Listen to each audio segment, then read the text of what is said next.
Barron Trump sat on the edge of his bed, staring out at the city skyline. His life had been one of luxury, comfort, and privilege, a life most people would dream of. But for Barron, it felt suffocating. Everywhere he looked, he saw a world that was nothing like his own, a world filled with hardships, struggles, and daily challenges. And the more he thought about it, the more he realized he knew almost nothing about it. "What's it really like to be invisible?" he muttered to himself, eyes fixed on the horizon. He had heard about the homeless, of course.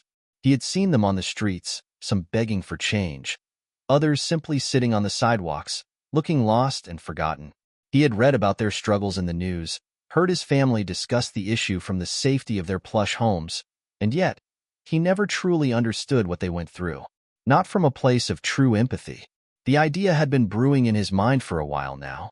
A crazy idea, maybe, but one that felt too compelling to ignore. What if he could step into their shoes, live as they lived, and experience firsthand the world they had to navigate every single day? What if I could find out what it's really like to be one of them? Barron asked himself aloud. His mind raced, the adrenaline kicking in as he thought about the plan. He was going to disguise himself, leave behind the security of his name, and see how society would react.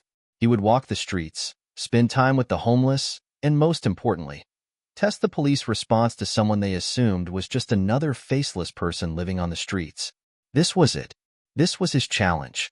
He quickly grabbed his phone and began researching. Disguises, tips, how to blend in. What did the homeless people face every day? How did they survive? He needed to understand everything. Barron's heart raced, but something inside him felt alive. He had spent so many years sheltered in his bubble of fame, wealth, and privilege. But now, he was about to challenge everything he had ever known. No more security, no more luxuries, just the raw, unfiltered experience of the world outside his bubble. Barron Trump had always been a figure in the public eye, but not in the way his father or mother had been. He wasn't a politician, a socialite, or an entertainer. He was simply known as the youngest son of one of the most famous families in America. His name was synonymous with luxury, wealth, and a life few could even imagine. But as Barron grew older, he started to feel disconnected from the world he had been born into. Every day felt like he was living in a gold-plated cage. He longed for something real, something raw, something that connected him to the world beyond the walls of his high-rise apartments and private jets. He had tried living life by the rules, playing the part of a well-mannered young man who followed in the footsteps of his family. But deep down, Barron knew he was searching for something more. He wanted to know what was truly happening in the world, and he was willing to do anything to understand it. And so, this idea, this challenge, had taken root in his mind. A test. A way to find out what life was like for those who lived in the shadows, whose struggles were ignored by most. With determination, Barron set to work. He bought a second-hand hoodie, some worn jeans, and a beanie that would cover his blonde hair. He scoured the internet for advice, watching countless documentaries about homelessness, reading articles about life on the streets, and even reaching out to organizations that worked with homeless people to learn more about their struggles. The more he learned, the more he realized how little he knew. He had never had to fight for food, a place to sleep, or even his dignity. The world he inhabited was filled with opportunities and protections he had never had to think twice about. Could I survive out there? Could I even go a day without the comforts I take for granted? Barron wondered. For the first time, Barron realized that his life, his family's wealth, his luxury, was a shield that had protected him from the realities so many people faced every day. And while he could continue to ignore it, something inside him knew he had to understand it, if only for a moment. He was about to step into the unknown, a world where no one would recognize him, where his last name meant nothing, where his privilege could not shield him. A world where survival meant more than fame or fortune. Barron packed a small bag with essentials, a few bottles of water, some snacks, and his phone, though he knew it might be risky to keep it on him. The time had come. He took one last look at his lavish apartment, the marble countertops and soft furnishings that had always been around him, and stepped out into the world. The city felt different tonight. The noise of traffic, the flashing lights, the sea of people bustling about, It all seemed like a blur as Barron walked down the street, his hoodie pulled tight over his head, his posture slouched as he tried his best to emulate the homeless he had observed in his research. No one seemed to notice him at first. People passed him by, their gazes flicking away almost immediately as they moved on with their lives. Barron felt the sting of being invisible, the way he had seen homeless people treated, their existence acknowledged only in fleeting moments. He found a spot under an overpass and sat down, hugging his knees to his chest. He had to be careful. He couldn't draw attention to himself too soon. This was just the beginning. As Barron sat there, watching people walk by without a second glance, he felt the gravity of what he was doing. Was this really the right thing to do? Could he really test the system in this way? He knew he was taking a risk, especially with the police. His heart raced as the thought crossed his mind. What if he got caught? What if this didn't go as planned? But something inside him urged him forward. He couldn't go back now. He had started this challenge, and there was no turning back. Barron Trump's life had always been a world apart from the one most people knew. Raised in the lap of luxury, his childhood was filled with private tutors, lavish vacations, and the finest things money could buy. Yet, despite all the privileges, Barron was never truly seen for who he was. People knew him as the son of a famous businessman, but rarely did anyone get a glimpse of the real Barron, the boy behind the name. Growing up, he'd often felt like a shadow in the background, a silent observer of the world rather than an active participant. His parents were always busy with their own lives and responsibilities, and Barron, in his quiet way, often slipped under the radar. He wasn't the public figure like his father, Donald Trump, or his mother, Melania. He wasn't expected to carry the family legacy in the same way his older siblings did. Barron lived in a world of isolation, surrounded by luxury, yet feeling more disconnected than ever. In school, Barron had always been the quiet, studious kid.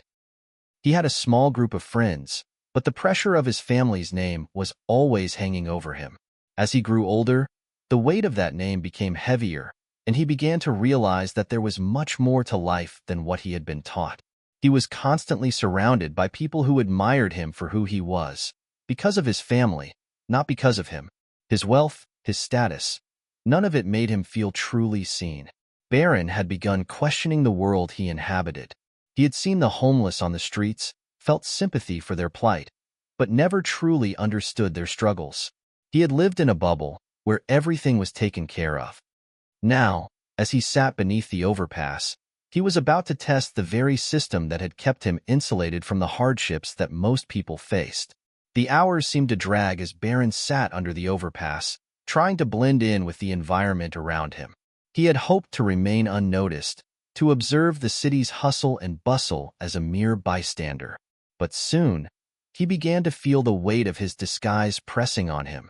His hoodie, which had once seemed like the perfect solution, now felt like a prison. It was hot, uncomfortable, and far too obvious. His face, too, was too distinctive to hide for long. Barron had always been someone who relied on his looks and status. The idea of blending into the background, of becoming invisible, was foreign to him. Yet here he was, struggling to make himself part of the world that most people ignored. He could feel the eyes of passers-by glancing at him, but none of them seemed to acknowledge his presence. They just kept walking, too busy to care. A few minutes later, a young man approached Barron. His clothes were worn, his face gaunt with hunger, but he seemed different from the others. He looked at Barron for a long moment, then sat down beside him without saying a word. Barron didn't know what to expect. Was this person going to offer him advice? Try to talk to him?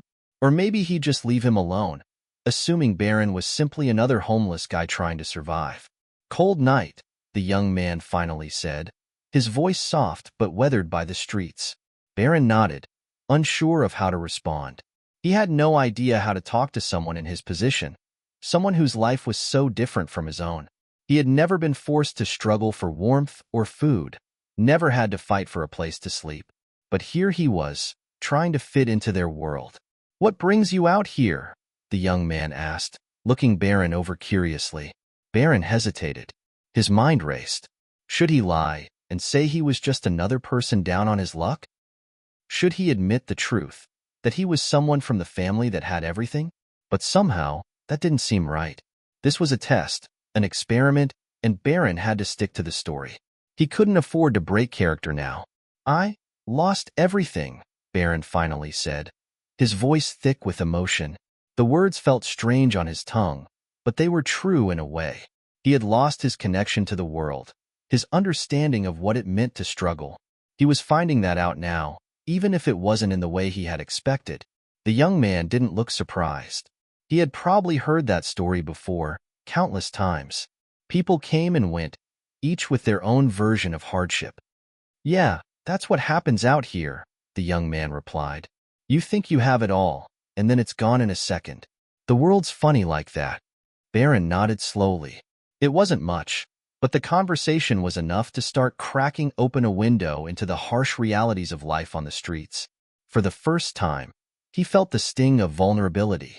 He was no longer the privileged son of a billionaire. He was just another person, ignored by society, struggling to survive.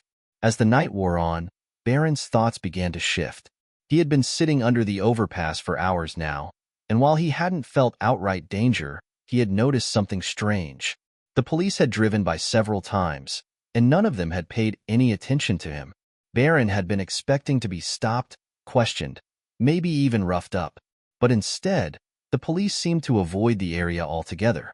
It made him wonder, was this what it was like for homeless people? Invisible to those who were supposed to serve and protect? Or was it something else? Barron had a plan, one that had been brewing in his mind for hours. He would test the police. He would make himself an obvious target, see if they would stop and question him, or if they would just keep driving by, ignoring him altogether.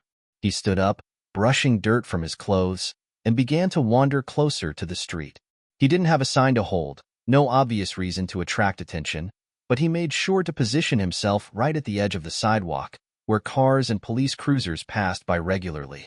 Barron couldn't shake the feeling that something was off. The longer he sat on the streets, the more he realized how fragile his existence was without the cushion of his wealth and status. Out here, on the street, he was nothing, just another person forgotten by the system. His thoughts were interrupted as a police car rolled by. Barron took a deep breath, his heart pounding in his chest. This was it. The moment he'd been waiting for. Would they stop? Would they question him? Or would they just drive by, ignoring the very people they were meant to protect? The car slowed for a moment, its headlights flashing over Barron's face. For a brief second, their eyes met. And then, the car sped off, leaving Barron standing there, feeling more invisible than ever. Barron stood there, frozen in the glow of the police cruiser's headlights. His heart pounded in his chest as the car passed by. The moment had been anticlimactic, just a fleeting glance, a brief second of acknowledgement before the car sped off into the distance. It felt like a punch to the gut. Was he truly invisible? The cold night air wrapped around him as he stood there, unsure of what to do next.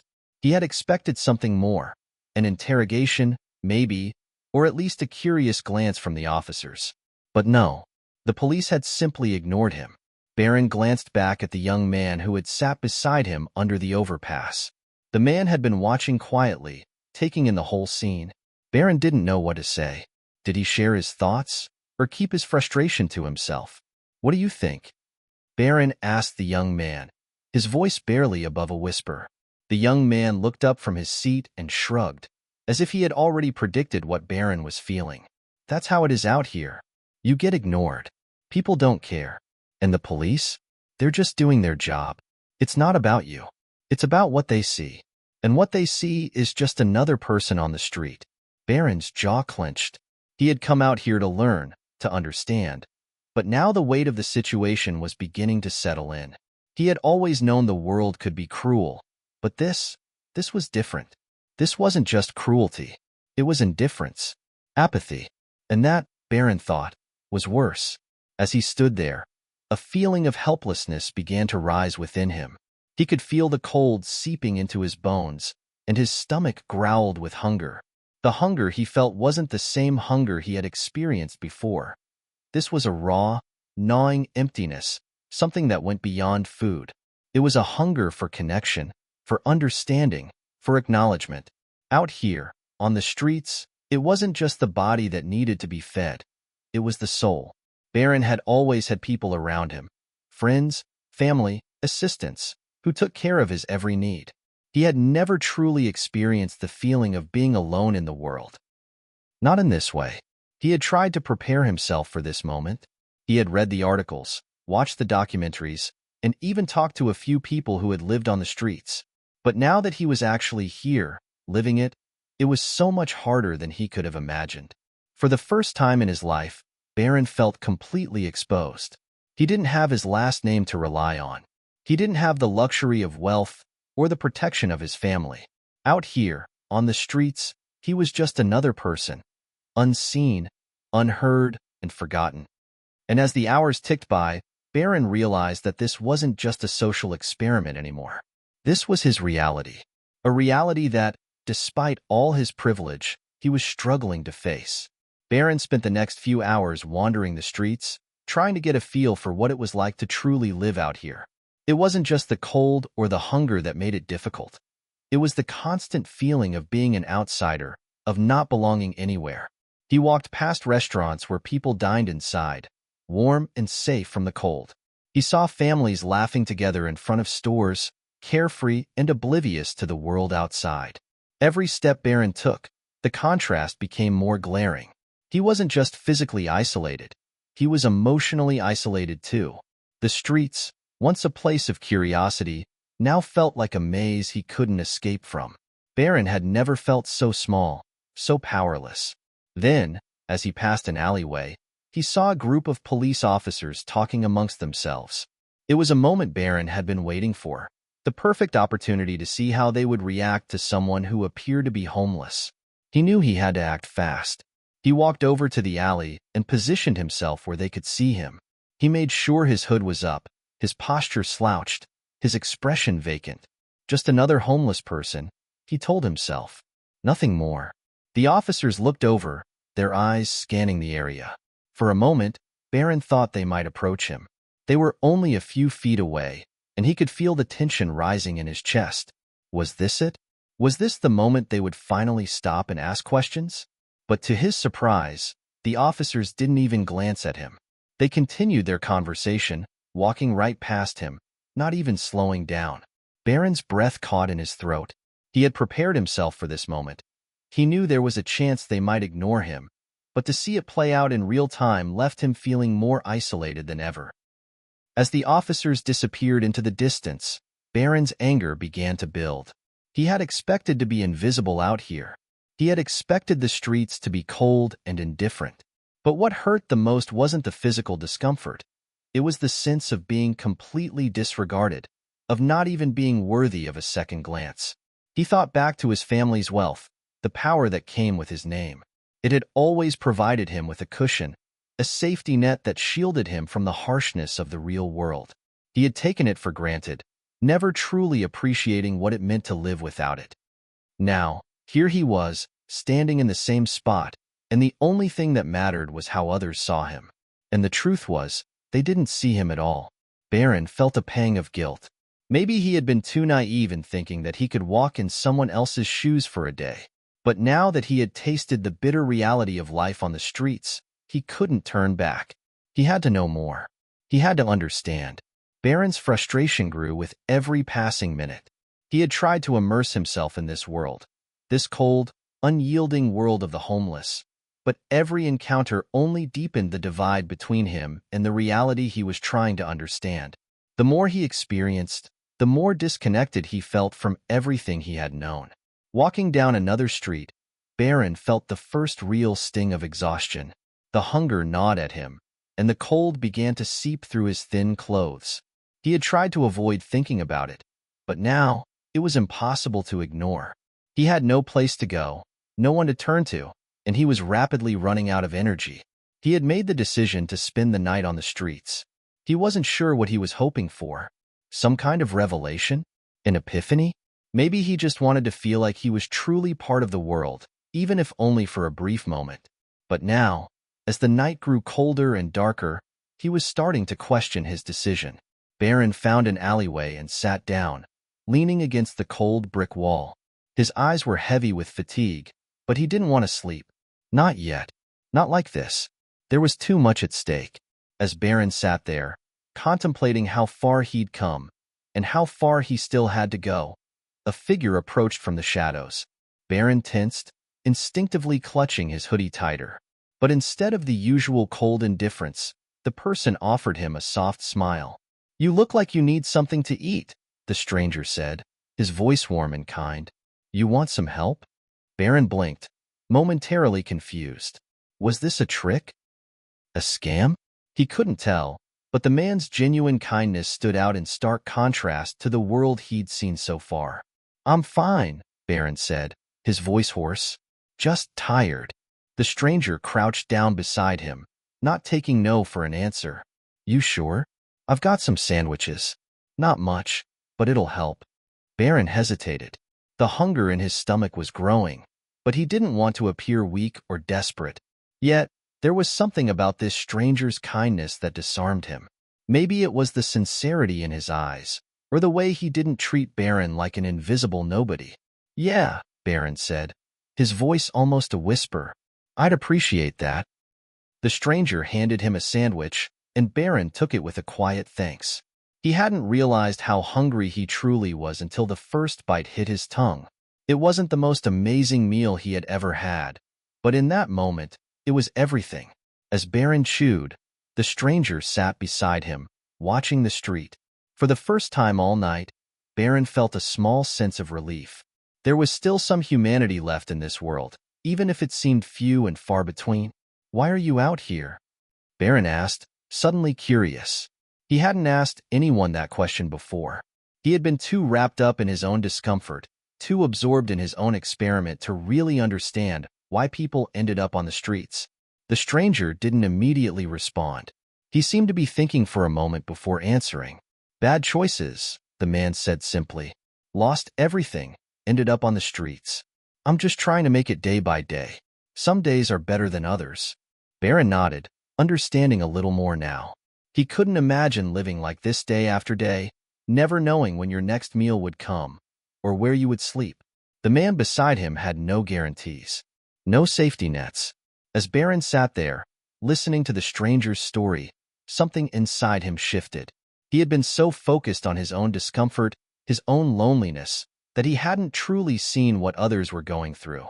It wasn't just about testing the police or getting a glimpse into the life of a homeless person. It was about understanding the humanity behind the labels, the people behind the statistics. His life had been so sheltered, so insulated from hardship. He had always relied on others to solve his problems, to make things right. But here, on the streets, no one was coming to save him. There was no cavalry. No one cared about his last name, his family, or his wealth. Out here, it was just him, and the cold, indifferent world he was now a part of.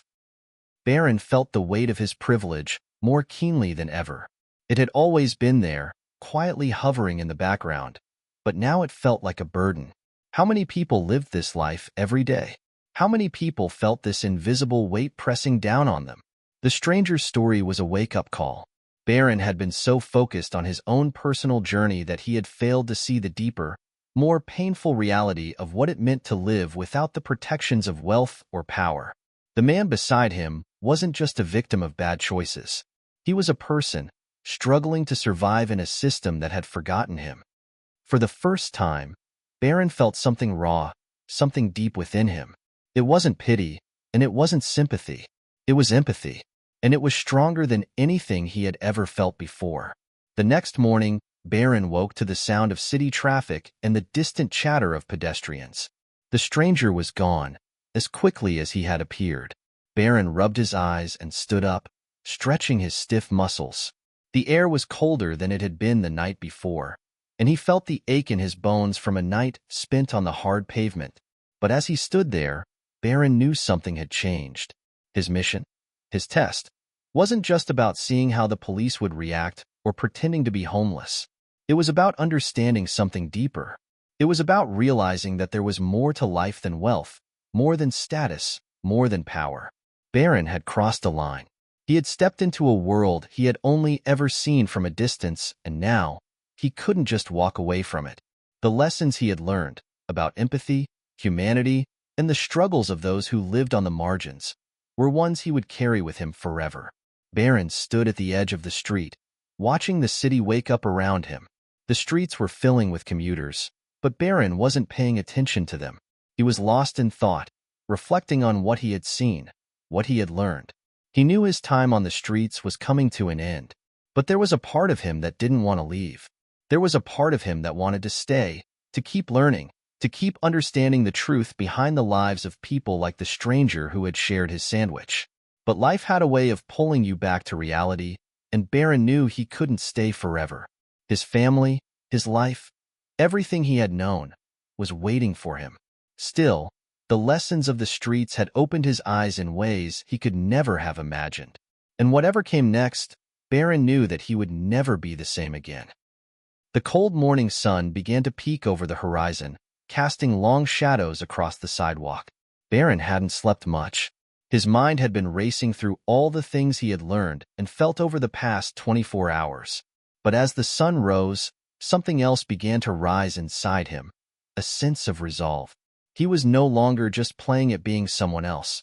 This experiment had become something far more significant. He had felt the sting of hunger, the sharp bite of loneliness, and the harsh reality of being invisible in a way he had never known. And now, as the world around him slowly woke up, Barron realized that he was on the verge of something bigger. He had only scratched the surface of understanding. Barron took a deep breath, trying to steady himself. The morning was busy, as the streets filled with people rushing to work, cars honking, and the hum of the city growing louder. But Barron didn't move immediately. He sat there, in the same alley where he had spent the night, and simply observed. It was quiet, peaceful, almost. Barron had always been taught to look at the world in a certain way. He had been raised to believe that hard work and determination could get him anywhere. But that was before he realized that some people, many people, had to fight not just for a future, but for survival. The streets didn't offer safety nets. They didn't offer second chances. People didn't make mistakes in this world and get to start over. They lived or they didn't. And the ones who survived didn't have the luxury of time to ponder their next steps. They had to act, and they had to act quickly. Barron's sense of urgency had changed. It wasn't just about proving a point to himself anymore. It wasn't about the police or the experiment. It was about the people he had met along the way. The man who had shared his sandwich, the young woman who had looked him in the eye without judgment, the elderly woman with her makeshift cart. He had seen how quickly people could fall into this life, and how hard it was to escape. And he wasn't sure if he even had the right to walk away from it, not now.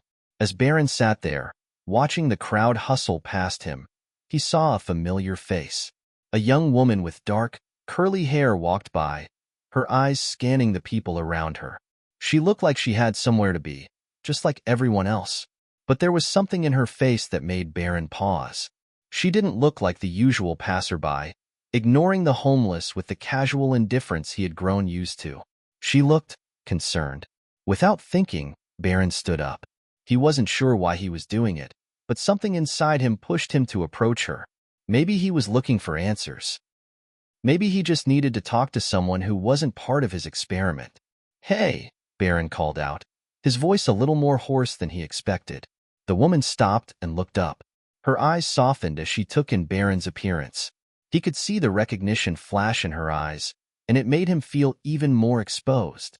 She was clearly seeing him as just another homeless person on the street, but there was something in her gaze that made him think she could tell there was more to him.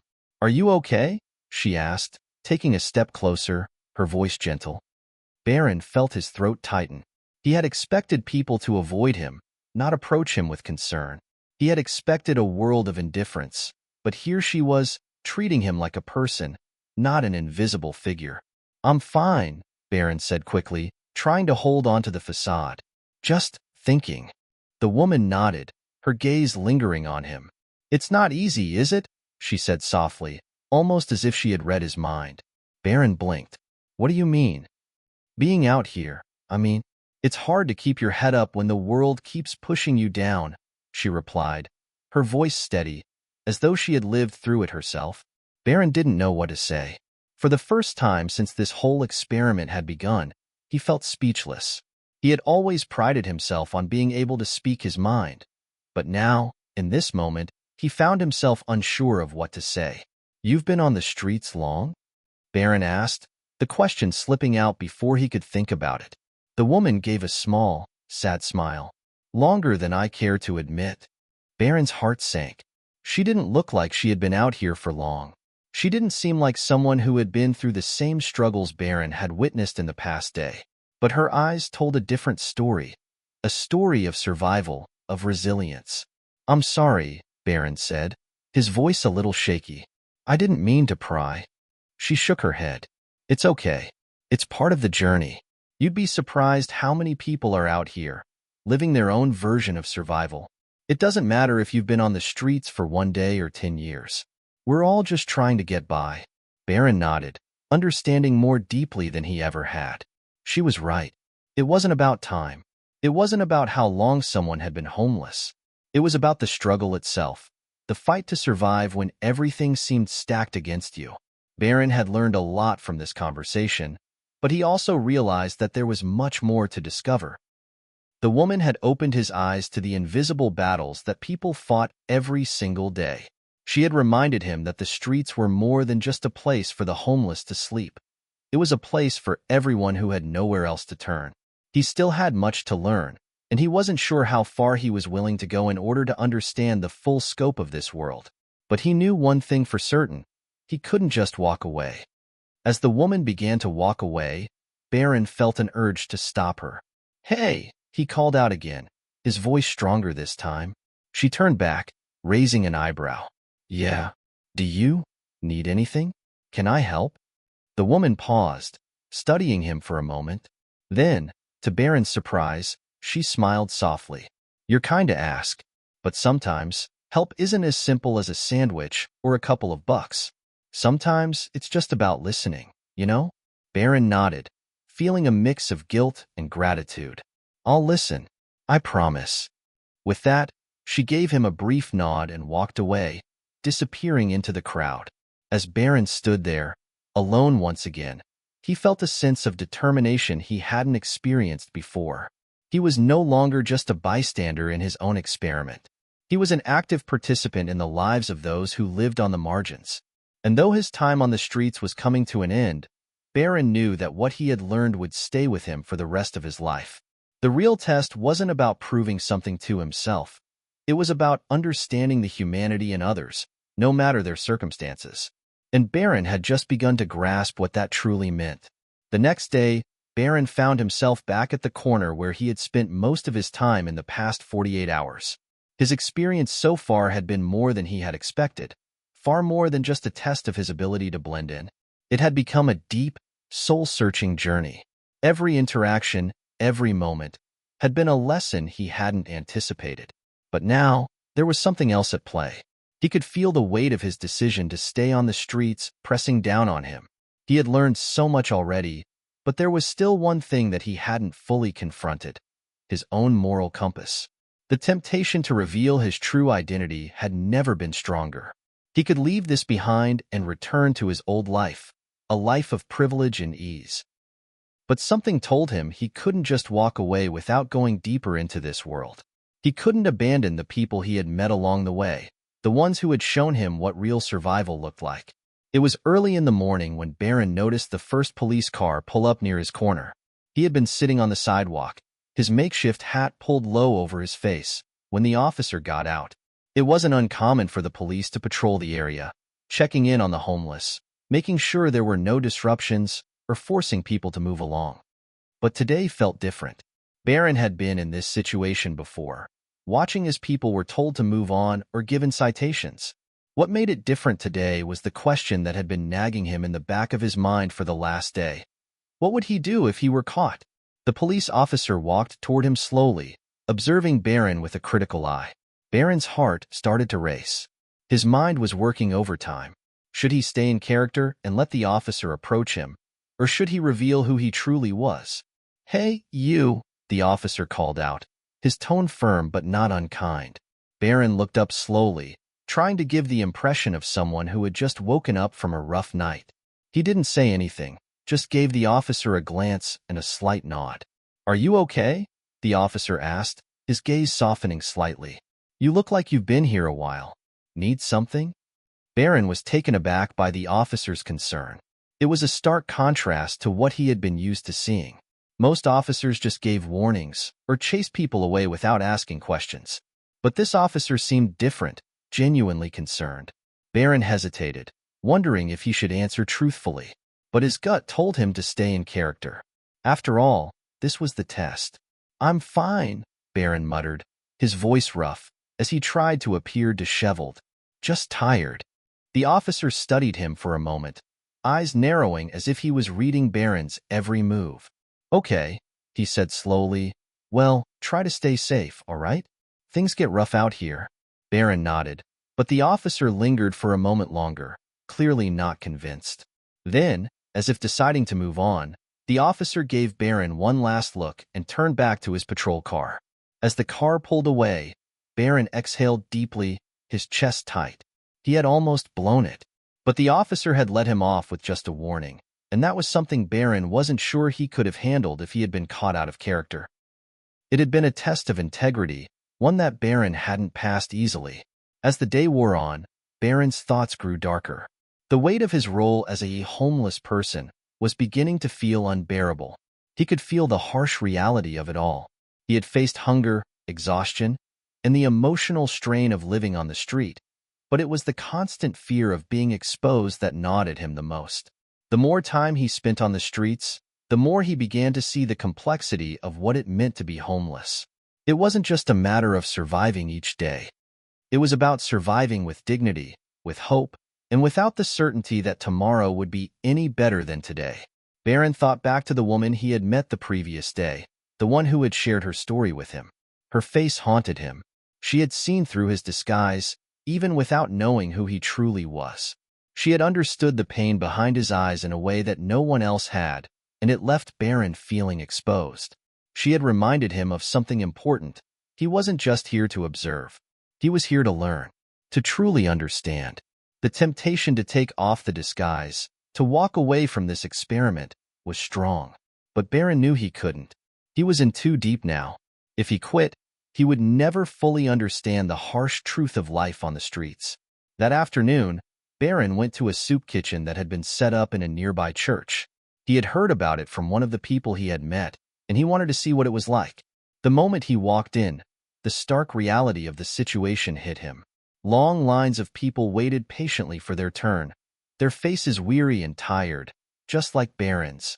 He found a seat in the back, observing quietly. He couldn't help but notice the volunteers who worked tirelessly to serve the meals, their faces showing a mixture of compassion and exhaustion. They were doing their part to help, but Barron could see the weight of their work on their shoulders. It wasn't easy, but it was necessary. As he sat there, Barron couldn't help but feel a sense of shame. He had come here to learn, but what had he truly learned? Was he just a spectator, watching the lives of others from the sidelines? Or was he willing to do something to make a real difference? The question lingered in his mind as he ate his meal, quietly observing the people around him. But for the first time since starting this experiment, Barron felt like he understood something deeper. The problem wasn't just about food or shelter. It was about respect. It was about dignity. And he knew, in that moment, that he would never look at homelessness the same way again. It was nearing the end of Barron's second week on the streets, and the experience had begun to feel like a long, drawn-out endurance test. Each day blurred into the next. The constant discomfort, the ever-present hunger, the isolation. It was all starting to wear him down. But what was perhaps the hardest to endure was the feeling of being invisible. He had gotten used to people walking past him without a second glance. There were moments when he felt completely erased from the world around him, just another figure among many that no one cared to acknowledge.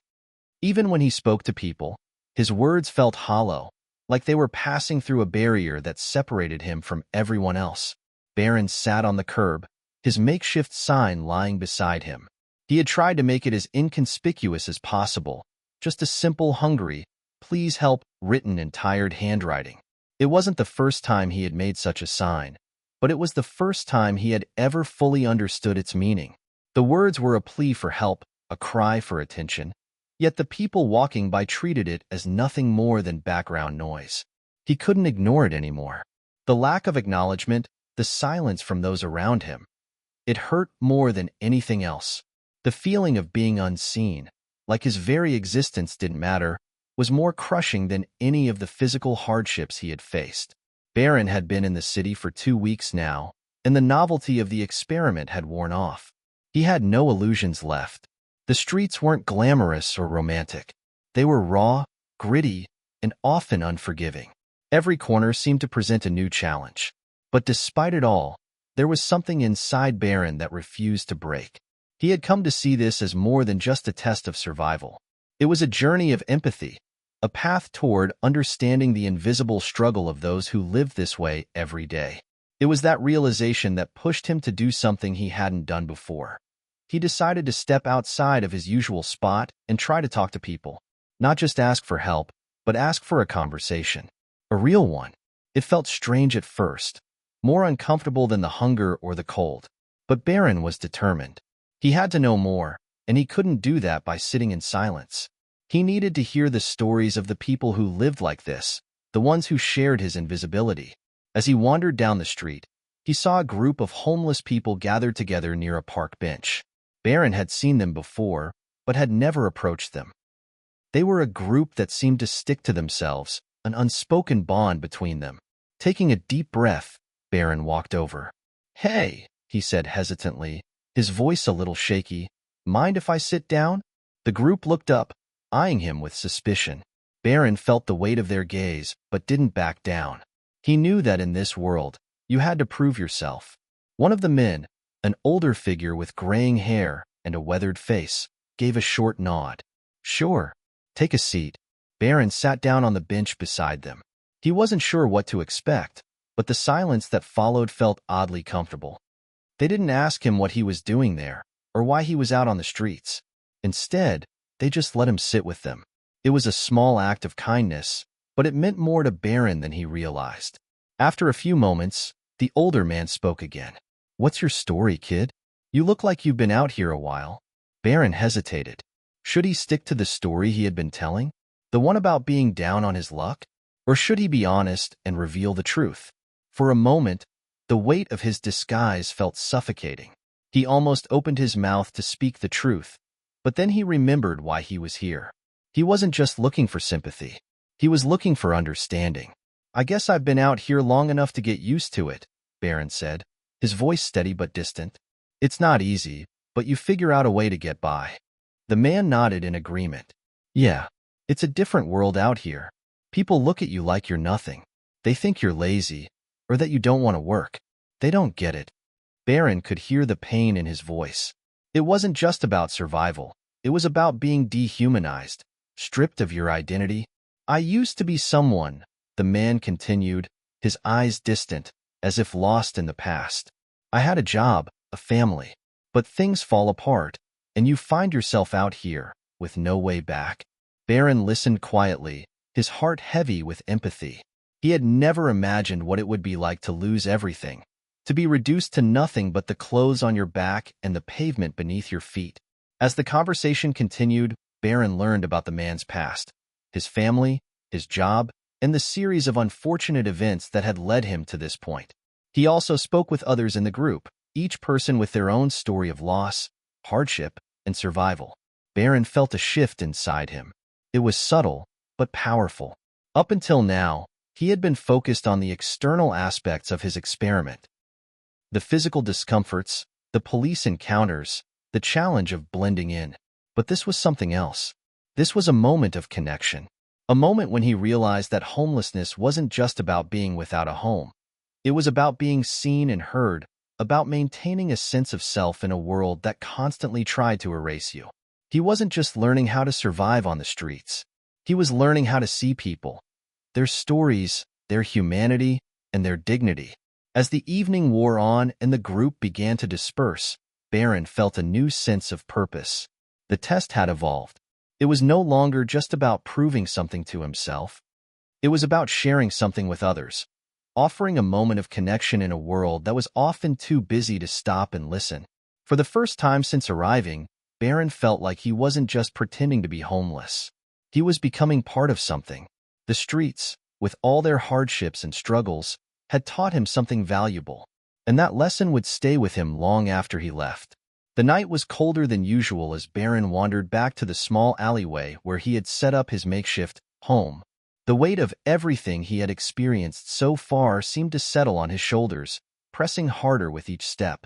He had learned so much in the past few days, far more than he had ever expected when he began this experiment.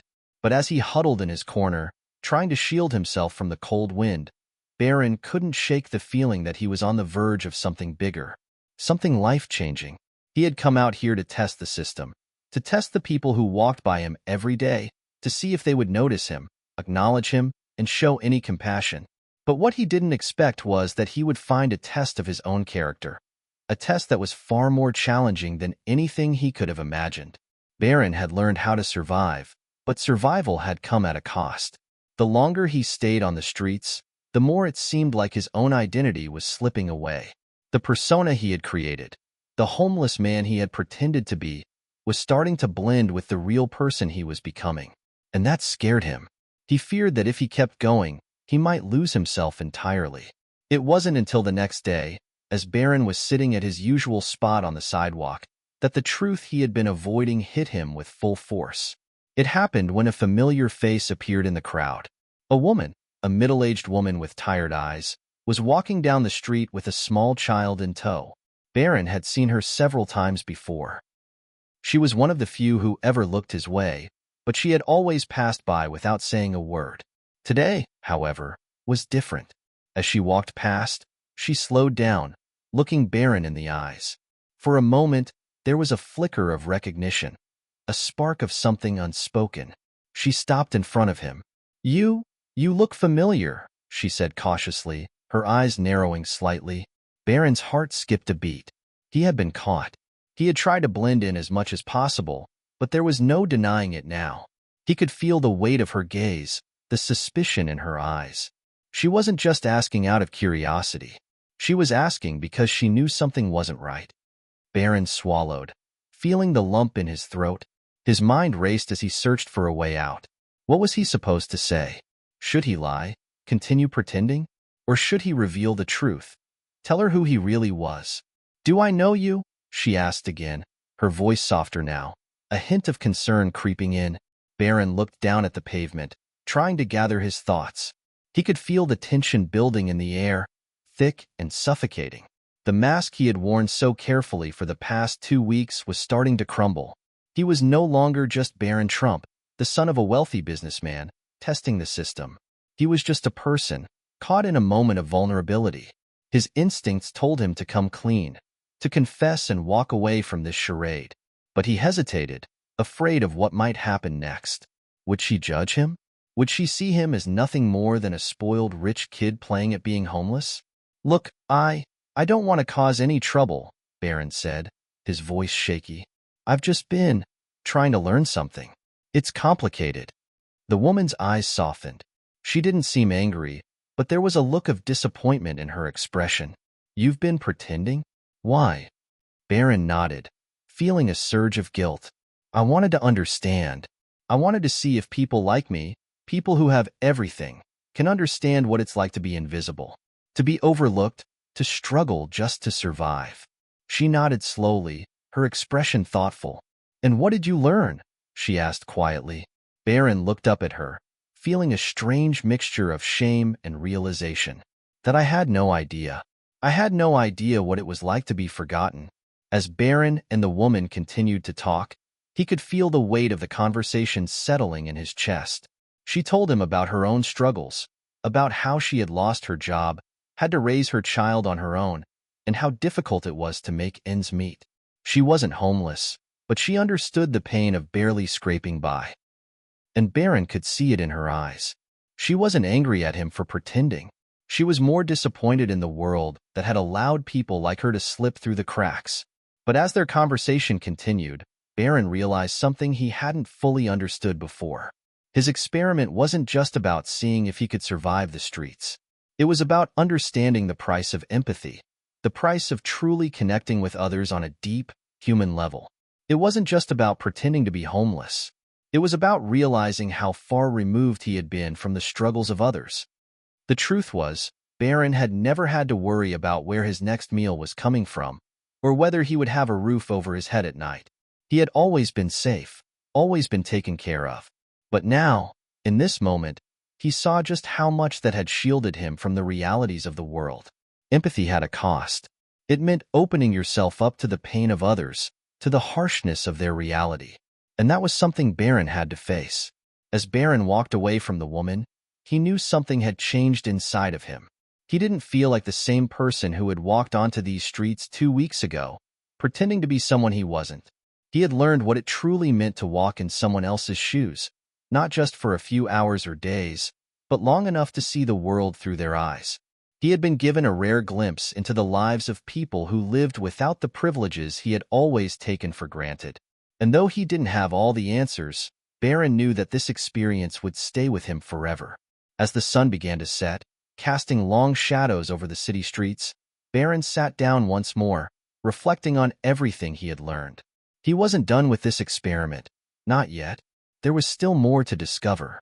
But for the first time since he had begun, Barron felt like he was truly seeing the world for what it was.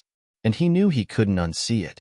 The following days felt heavy, like an anchor that Barron couldn't shake off. Each morning, he woke up to the same cold reality. The grimy pavement beneath him, the chill of early morning air biting through his clothes, the feeling of being completely alone in the world. But this time, it was different. The weight of the mask, the persona he had so carefully crafted to survive on the streets, was becoming unbearable. Every time he interacted with someone, every conversation, he felt the stark contrast between who he was and who he was pretending to be. The longer he stayed out here, the more impossible it became to separate the two. The empathy, the sorrow, the sense of loss. It was all real now. It wasn't just an experiment. Barron was living it, breathing it, and there was no escaping it. The problem was, he didn't know how to escape anymore. The more he tried to hold on to his true self, the more it felt like he was drifting away. His original purpose, to test the system, to see how people treated him, was fading. Now, he found himself questioning everything, especially his own identity. It was another cold afternoon when Barron found himself in a familiar part of the city, one of the busier streets, where people walked with purpose, ignoring the world around them. He had learned to blend in, to go unnoticed, but today felt different. He was restless, his mind replaying his conversation with the woman from the day before. He could still see the look of disappointment in her eyes. It gnawed at him. As he sat there, he noticed a young man walking towards him. He was different from the usual crowd. His expression was kind, almost sympathetic. He didn't avoid eye contact. Instead, he walked directly up to Barron, pausing for a moment before sitting down next to him on the curb. "Hey," the young man said, his voice casual, as if they had known each other for years. "How's it going?" Barron looked up, surprised by the directness of his approach. He had gotten used to people either ignoring him or pretending he wasn't there. But this man, he was different. "I'm fine," Barron replied, unsure of what else to say. The words felt hollow, as if he were speaking through a fog. The man smiled slightly, then continued. "You don't look fine. Been out here long?" Barron hesitated. He didn't want to explain the whole situation again, especially not to a stranger. But there was something about the man's presence that felt reassuring, not judgmental. "Yeah, a couple of weeks now," Barron said, finally giving in. "Just trying to figure things out." The young man nodded, understanding. "I get it," he said. "Sometimes, it feels like everything is spinning out of control, doesn't it? Like you're just lost, stuck, and no one sees it." Barron looked at him more intently, sensing something deeper in his words. "You've been there?" Barron asked, his voice barely above a whisper. The man nodded again, this time more solemnly. "Yeah, a long time ago. Got caught up in some bad stuff. Lost everything, my job, my place, my friends. Had to learn to survive, just like you. But you know what? That whole time, I kept thinking it was all my fault. I kept blaming myself for what happened." Barron couldn't help but feel a tug in his chest. This man's story was all too familiar. It mirrored the way Barron had felt during his time on the streets. For so long, he had thought it was a test, something he had to endure to understand the world around him. But now, he wasn't so sure. What changed? Barron asked quietly.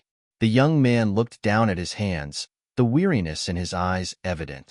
One day, I realized it wasn't just my fault. It wasn't about blame.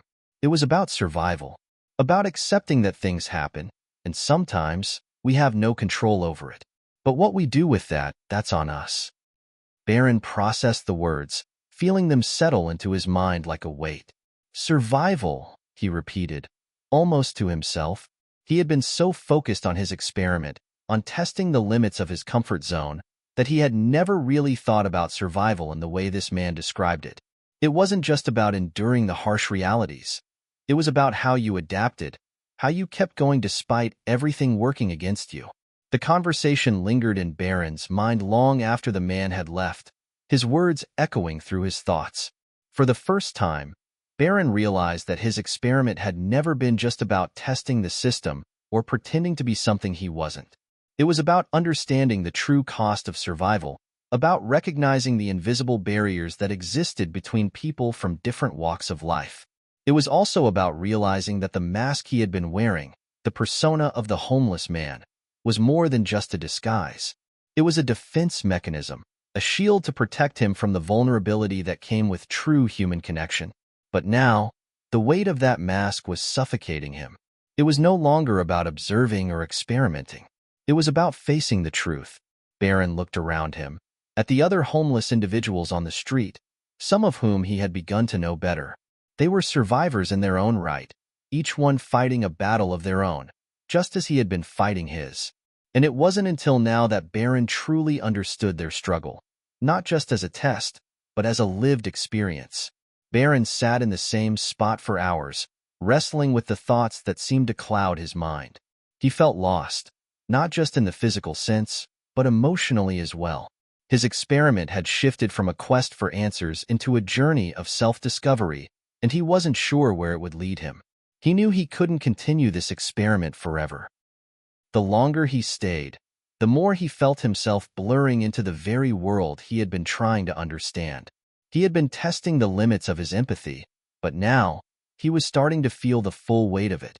What was the right thing to do? Should he leave, go back to his comfortable life, and put an end to this experiment? Or should he stay, continue to immerse himself in the reality of life on the streets, and see where it would take him? The decision weighed heavily on his heart, but Barron knew one thing for sure. He couldn't go back to the way things were before. This experience, these people, had changed him in ways he couldn't yet fully understand. And now, he had to decide whether to walk away or face the reality of what it meant to truly live in someone else's shoes. The decision to leave or stay gnawed at Barron in ways he hadn't anticipated. It felt as if he were standing at a crossroads, with no clear path ahead. For the first time in days, the usual bustling energy of the city around him seemed distant.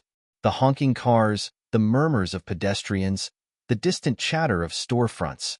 It all seemed muted, as though Barron were observing the world from a great distance. It was in this quiet space that he understood the magnitude of what he was experiencing. It wasn't just the physical discomfort of being on the streets. It was the emotional and psychological toll that came with this experiment. It was the disconnect he felt from his former self, the person who had always been shielded from the hardships of the world. Barron had learned what it was like to be invisible, to be powerless. He could no longer ignore the reality of those who lived in this world every day. As the sun began to dip below the horizon, casting long shadows across the city streets, Barron found himself back in the alley where it all started. The familiar sounds of the street began to fade into the background as he looked down at the ground. The mask he had worn for so long felt more suffocating than ever. Just as Barron began to drift into his own thoughts, a familiar figure appeared in the distance. A police officer, tall and authoritative, walked down the alley.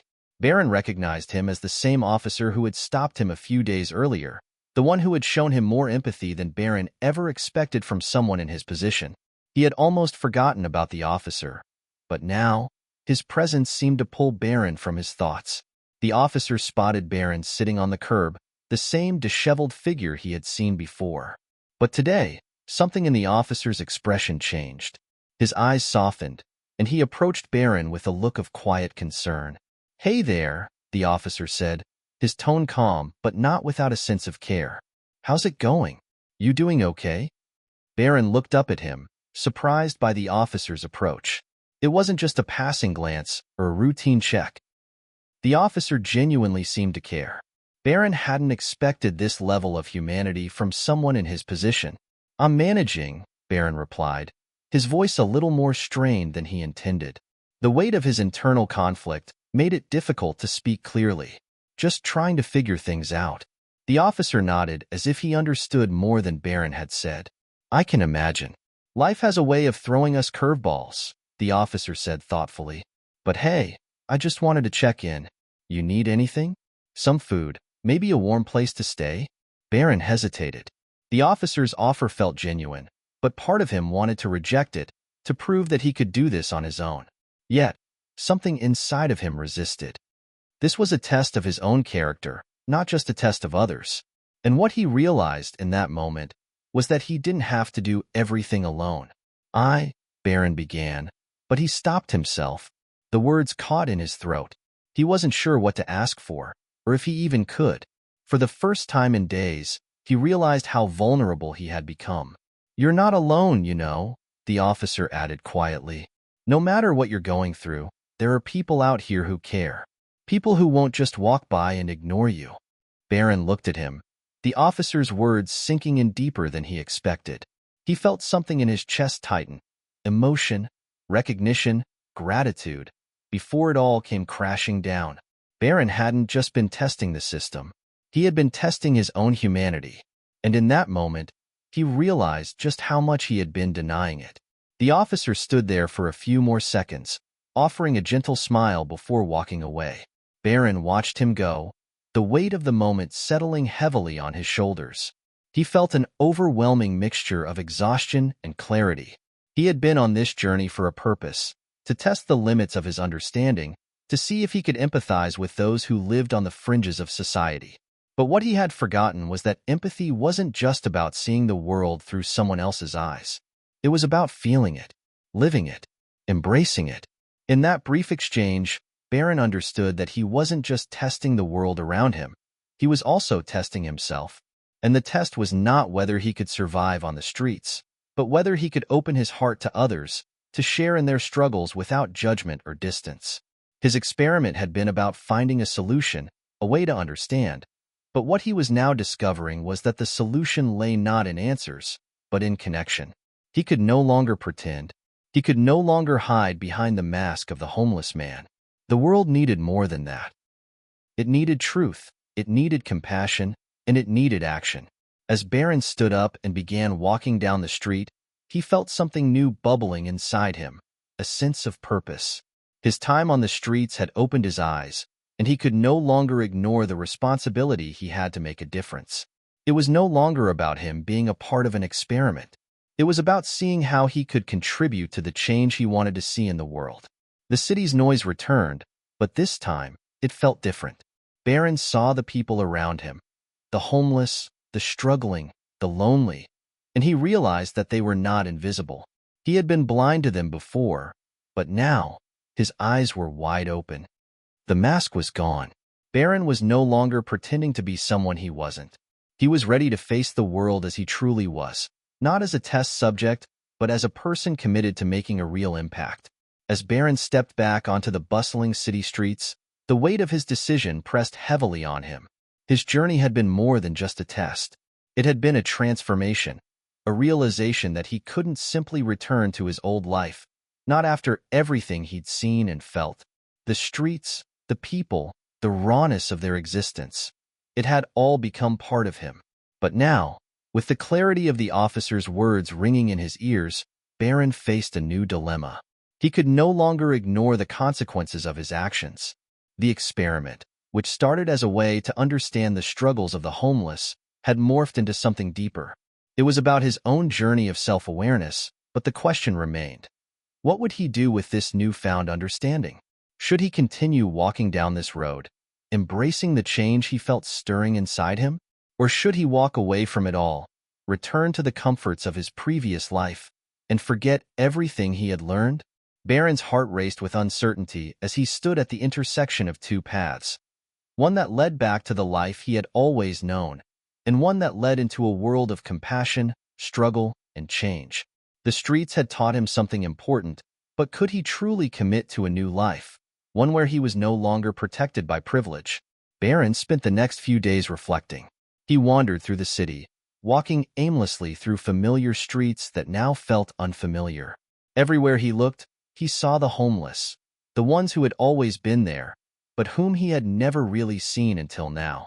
Each face was a story, a life marked by pain, resilience, and survival.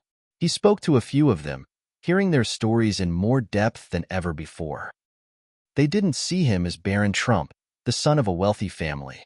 They saw him as a man who had shared a moment with them on the streets, someone who had understood their world for a brief, fleeting moment. Barron couldn't help but feel a growing sense of connection to these people, as though their lives were intertwined with his in a way he never anticipated. One night, Barron sat on the curb with a man named George, a middle-aged homeless veteran who had been on the streets for years. George had become one of the few people Barron had truly connected with. They talked about everything: the struggles of living without a home, the pride that came with surviving each day, and the small moments of kindness that made life on the streets bearable. "Some of us choose this life, you know," George had told Barron one evening as they shared a sandwich. "Not because we want to, but because we've been let down by everyone else. Society, the system, whatever you want to call it. It's not set up for us to succeed. But we survive anyway." Barron had nodded, absorbing George's words. "I never really thought about it that way," he admitted. "I've always had choices. I didn't have to think about survival the way you do." George chuckled softly. "Most people don't. But that's the reality for a lot of us. Choices are luxury items we don't always get." Barron's chest tightened as he realized how disconnected he had been from this truth. His privilege had shielded him from the very realities that so many others faced. He had been blind to the struggles of the world outside his bubble. But now, Barron had seen. He had truly seen, and it had changed him. The next morning, Barron woke up with a renewed sense of purpose. He couldn't walk away from this, not now. The world had changed for him in ways he couldn't ignore, and he had a responsibility to do something about it. But what? What could he do to make a real difference? He thought back to the officer's words, "There are people out here who care." Barron realized that he had been given a gift, the gift of understanding, of empathy. It was time for him to share that gift with others, to help bridge the gap between the privileged and the marginalized, to create a movement that would not only change the lives of the homeless, but also challenge the very systems that perpetuated their suffering. Barron knew he couldn't do this alone. He needed help. But where would he start? Who could he turn to? As he walked through the city that day, his thoughts raced. He began to form a plan, one that would require all his resources, his influence, and the connections he had built over the years. But more than that, it would require something deeper. A commitment to compassion, a commitment to the people he had met on the streets, and a willingness to change. That afternoon, Barron found himself at the edge of the city park. The cool breeze swirled around him as he took in the scene before him. Families enjoying a sunny day, children laughing, couples strolling hand in hand. The life he had known seemed so far removed from the gritty reality of the streets, and yet, it was all part of the same world. Barron stood there, watching the people around him, when a sudden wave of realization hit him. He didn't have to choose between his old life and this new one. The two worlds didn't have to be separate. He could blend them, use the privilege he had been born into to bring attention to the issues he had discovered on the streets. He could leverage his name, his resources, to give voice to those who had none. The decision was clear now. Barron wasn't just going to walk away from this experience. He was going to use it to make a difference, to create a movement that would push for real change. The streets had shown him the pain and suffering of those who had been left behind by society, but they had also shown him something else: the strength of the human spirit, the will to survive, and the power of compassion. That evening, Barron made the call. He reached out to a few contacts, people who could help him turn his vision into reality. He spoke about his time on the streets, his desire to make a difference, and his plan to create a platform for the homeless, to give them the support they needed and the recognition they deserved. The response was immediate. People wanted to help. They wanted to be a part of something bigger than themselves. Barron felt a surge of hope as he realized that, despite everything, he was not alone in this mission. The path ahead wasn't going to be easy, but Barron was ready. He knew there would be challenges, setbacks, and moments of doubt. But he also knew that he had the power to make a real impact. The journey had just begun. Barron's decision to take action wasn't the end of his journey. It was just the beginning. After making that first call, the floodgates opened. The response was overwhelming. It seemed like every person he reached out to wanted to be part of his vision. Some offered funding, others offered resources, and some simply offered their time. The support was heartwarming, but it came with its own set of challenges. While Barron was excited, he couldn't ignore the pressure mounting on him. This wasn't just some small initiative, it was a movement that would require strategic planning, leadership, and most importantly, a clear message. It would require him to step out of his comfort zone, to lead in a way he had never done before. But as Barron looked at the momentum building around him, he realized just how much work lay ahead. The obstacles weren't just external. There were personal doubts creeping in, self-imposed barriers that threatened to stop him before he even started. Would people believe in him? Would they trust him, given his background? And could he actually make a lasting impact on an issue so deep-rooted in society? As the days passed, Barron struggled to reconcile his privilege with his newfound purpose. His identity, once clear-cut and rooted in wealth, power, and influence, was now tangled with uncertainty. How would he be perceived? Could someone with his background truly understand the struggles of the people he wanted to help? Barron's first move was to create a formal organization, one that could bridge the gap between the homeless and the people who wanted to help. He reached out to a few trusted individuals, including former activists and community organizers, to help him build the foundation. Together, they began drafting a plan that would provide both immediate support and long-term solutions for the homeless. The mission was simple but bold: empower the homeless, provide resources, and create a sustainable network that addresses the root causes of homelessness. Barron spent hours discussing logistics, meeting with various groups, and brainstorming ideas.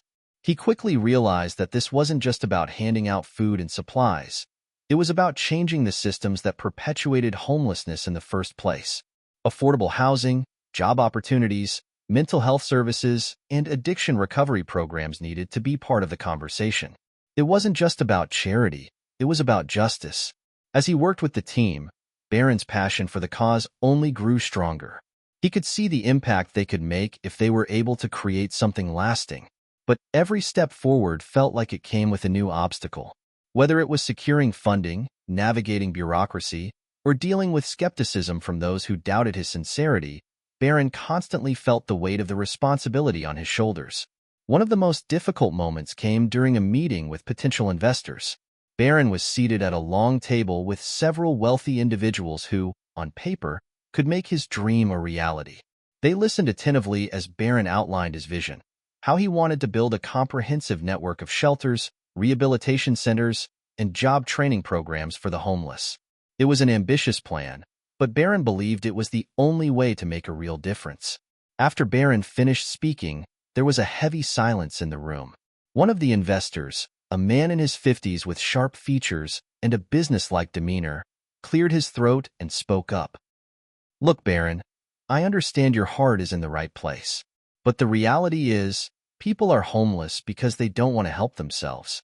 They've made poor choices. You can't save everyone. And frankly, there are more pressing issues out there. You'll need to convince me why this project deserves my time and my money." Barron's stomach dropped. He had anticipated resistance, but hearing it so directly hit harder than he expected. The man's words echoed in Barron's mind, challenging everything he had come to believe in. Was he naive? Was he simply trying to impose his own vision of compassion without truly understanding the complexities of the situation? For a moment, Barron almost felt defeated. But then, he remembered the people he had met on the streets, their resilience, their strength, their desire for something better. These were individuals who had been written off by society, yet they still fought every day to survive. Barron couldn't let their stories be dismissed so easily. He took a deep breath and responded, his voice firm but calm. I disagree. I don't believe that people are homeless because they don't want to help themselves. There are systemic barriers in place: economic inequality, lack of affordable housing, mental health issues, addiction. These are real problems that need real solutions. And if we're serious about changing things, we have to look beyond surface-level judgments and address the root causes. It's not about saving people. It's about giving them the tools to change their lives. It's about giving them a chance. The room fell silent again, but this time, the tension felt different. The investors looked at each other, perhaps processing Barron's words. Finally, the sharp-featured man spoke again, but this time with a softer tone. Okay, Barron, you've got my attention, but you'll need to show us results. It's not just about good intentions, it's about impact. Barron nodded, his resolve strengthening. He knew the road ahead would be long and challenging, but in that moment, he realized that he wasn't backing down. He had come too far, learned too much, and understood too deeply to give up now. This was his chance to make a real difference. He would prove them wrong, not just for himself, but for the people who had been overlooked for far too long. By the end of the week, Barron had secured the initial funding and support needed to launch the first phase of the project. It wasn't much, but it was a start. He knew that the first step was the hardest, and the next steps would require even more effort. But Barron was no longer the unsure young man who had disguised himself on the streets. He was someone with a purpose, someone willing to fight for change. As he watched the team begin working on the first shelter, Barron felt a surge of pride. This wasn't just a charity initiative, it was a movement. And it was only the beginning. Barron felt the pressure mounting with every passing day. The first shelter was finally under construction, and the plans for the rehabilitation programs were coming together, but the road ahead was far from smooth. There was an urgency in the air as he faced the first true test of his vision. Could the project actually work? Would it truly make a difference? Or would it be just another well-intentioned idea that fizzled out before it even had a chance to succeed? He spent long nights reviewing data, meeting with social workers, and working with the architects who were building the shelter. But the harder part was dealing with the public perception. The first phase of the project had caught the attention of the media, and not all of it was positive. Some saw Barron as a young man trying to buy his way into solving a complex issue. Others were skeptical, questioning whether someone from his background could really understand the struggles of the homeless. One morning, Barron received a call from his old friend, Jake, a reporter from a major news outlet. Jake had been covering the homeless crisis for years and had been following Barron's recent initiatives. The tone of Jake's voice was serious when he picked up the phone. Barron, I have to be honest with you, Jake started. Some of my sources are raising concerns about your project. People are questioning whether this is a genuine effort or just a publicity stunt. They're saying you're just trying to look good without really understanding the problem. Barron felt a pang of frustration. I've been living among them, Jake. I've seen firsthand what they go through. This isn't a stunt. I'm committed to making a change. Jake paused. I know you're committed, but there's a lot of skepticism out there. The question is, are you prepared to face it? Because once this hits the news, it's not going to be easy. Barron took a deep breath. He had known this would come. He couldn't expect to make such a bold move without facing scrutiny. But that didn't make it any easier. Still, Barron wasn't about to back down now. I'm ready, he said firmly. I'm not doing this for anyone's approval. I'm doing it because it's the right thing. Weeks later, the first shelter was finally ready. It was a modest building, but it represented the beginning of something much bigger. Barron stood at the entrance, the morning sun casting a warm glow over the freshly painted sign, Hope Harbor. It was a symbol of what he had been working toward, an offering of safety and opportunity for those who had none. A small crowd had gathered outside, a mixture of homeless individuals, social workers, volunteers, and a few skeptical reporters. Barron felt a lump form in his throat as he looked around. This wasn't about him anymore. It was about them. The people who had come here for help, for a chance to rebuild their lives. Welcome to Hope Harbor, Barron said, stepping up to the podium. His voice was steady, but the weight of the moment was not lost on him. This is the first step in a long journey. We're here to show that change is possible, and that everyone deserves a chance to live with dignity. This shelter is not just a place to sleep. It's a place to rebuild, to heal, and to find hope again. The crowd remained silent as they listened. Some nodded in agreement, others looked on with uncertainty. Barron could feel the tension in the air. This was his chance to prove that this wasn't just a gesture, but a real, lasting solution. As he finished his speech, Barron noticed a few familiar faces in the crowd, some of the people he had met during his time on the streets. They had been the ones who had made him realize the depth of the issue. Their presence now was a reminder of why he was doing this. He had come a long way, but he wasn't done yet. After the ceremony, Barron took a tour of the shelter with a few key people from his team. The first residents had already begun arriving, those who had been living on the streets for months or even years. They were hesitant at first, unsure of what to expect. Some were grateful, while others were more skeptical, still unsure if this would truly make a difference in their lives. Barron met with a few of them, people like Sarah, a young woman in her 30s who had been living on the streets after escaping an abusive relationship, and John, a middle-aged man who had struggled with addiction for years. Both of them had stories that reflected the complexity of homelessness, stories of hardship, but also of hope. Sarah, who had been one of the first to arrive, thanked Barron quietly as she made her way into the shelter. "I didn't know what I was going to do, Barron," she said, her voice trembling. "This place, it feels like a second chance." Barron smiled softly. "I'm glad you're here, Sarah. This is just the beginning." Later, Barron sat down with John, who seemed less sure of the shelter's promise. "I've been in and out of places like this before, Barron," John said, his voice rough with the weight of his past. "They promise change, but it never lasts. People come and go, but nothing really changes." Barron listened carefully, understanding the skepticism that had shaped John's view. "I get it, John," Barron said quietly, "and I'm not promising that it'll be easy, but I am promising that we'll do everything we can to make it work. You deserve more than just a roof over your head. You deserve a future." John looked at Barron for a long moment before nodding slowly. Maybe this time it'll be different." Barron could feel the weight of the responsibility pressing down on him, but it was moments like these that reminded him why he had started this journey in the first place. As Barron walked out of the shelter that evening, he felt a mix of emotions: pride in what had been accomplished, but also the recognition that this was only the first step. The road ahead would be long, filled with setbacks, challenges, and moments of doubt. But Barron was determined. He had come this far by facing his own fears and doubts, by challenging the system that had allowed so many to fall through the cracks. And now, he was ready to continue the fight. For Sarah, for John, and for everyone who had been left behind. Barron knew that this was just the beginning. He wasn't done yet. And with that thought, he walked back into the night, knowing that change, while difficult, was finally starting to take root. As the days turned into weeks, Barron found himself facing an unexpected challenge, one that threatened to derail everything he had worked for. While the shelter was functioning well on the surface, there were issues behind the scenes that no one had anticipated. The road to success was far from smooth, and Barron quickly realized that just providing a safe space wasn't enough.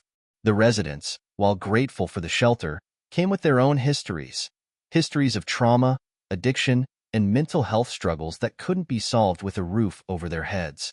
Barron had seen the statistics, heard the stories, and listened to experts talk about the complexities of homelessness, but now he was facing it firsthand. The first sign of trouble came with Sarah. After a few weeks in the shelter, she started withdrawing from the activities, becoming quieter and more distant. She wouldn't join the therapy sessions or interact with the other residents. Barron tried to talk to her, but she was evasive, avoiding eye contact and brushing off his questions. "Sarah, what's going on?"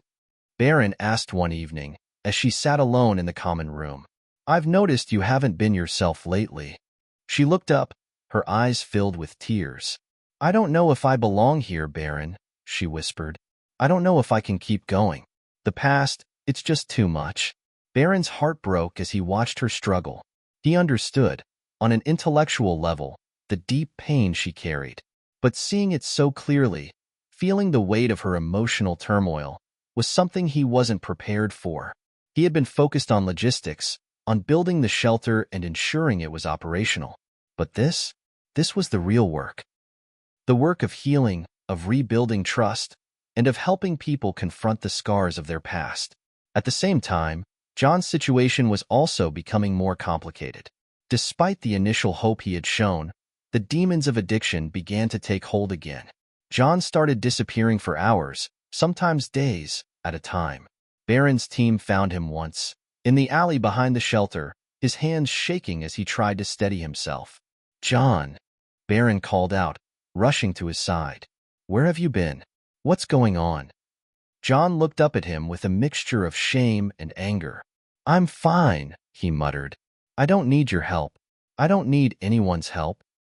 Barron knew that John's struggle was much deeper than just a physical addiction.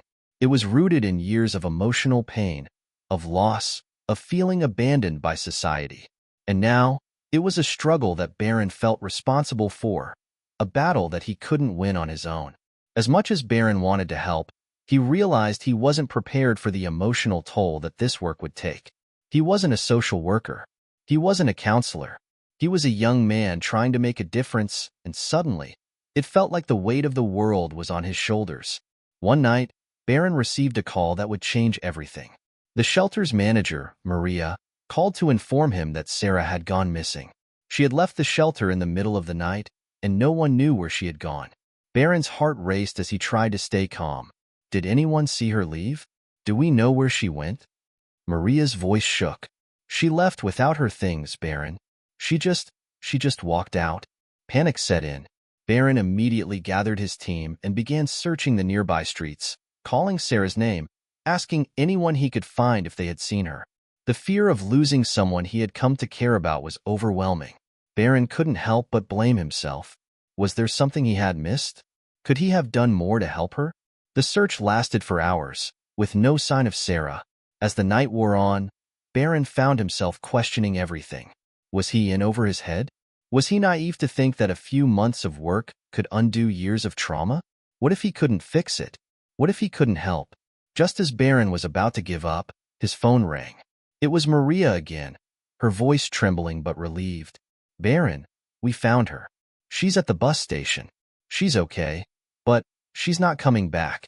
She says she's done." Barron's heart sank. He didn't know what to say. He felt powerless, unable to reach Sarah, despite all his efforts. The thought that someone he had tried so hard to help had decided to walk away was almost more than he could bear. But as he sat there, surrounded by his team, Barron realized something. This was the reality of the work he had chosen. It wasn't about fixing people. It wasn't about saving them. It was about providing them with a space to heal, a chance to rebuild, but ultimately, the journey had to be theirs. He couldn't carry their burdens for them.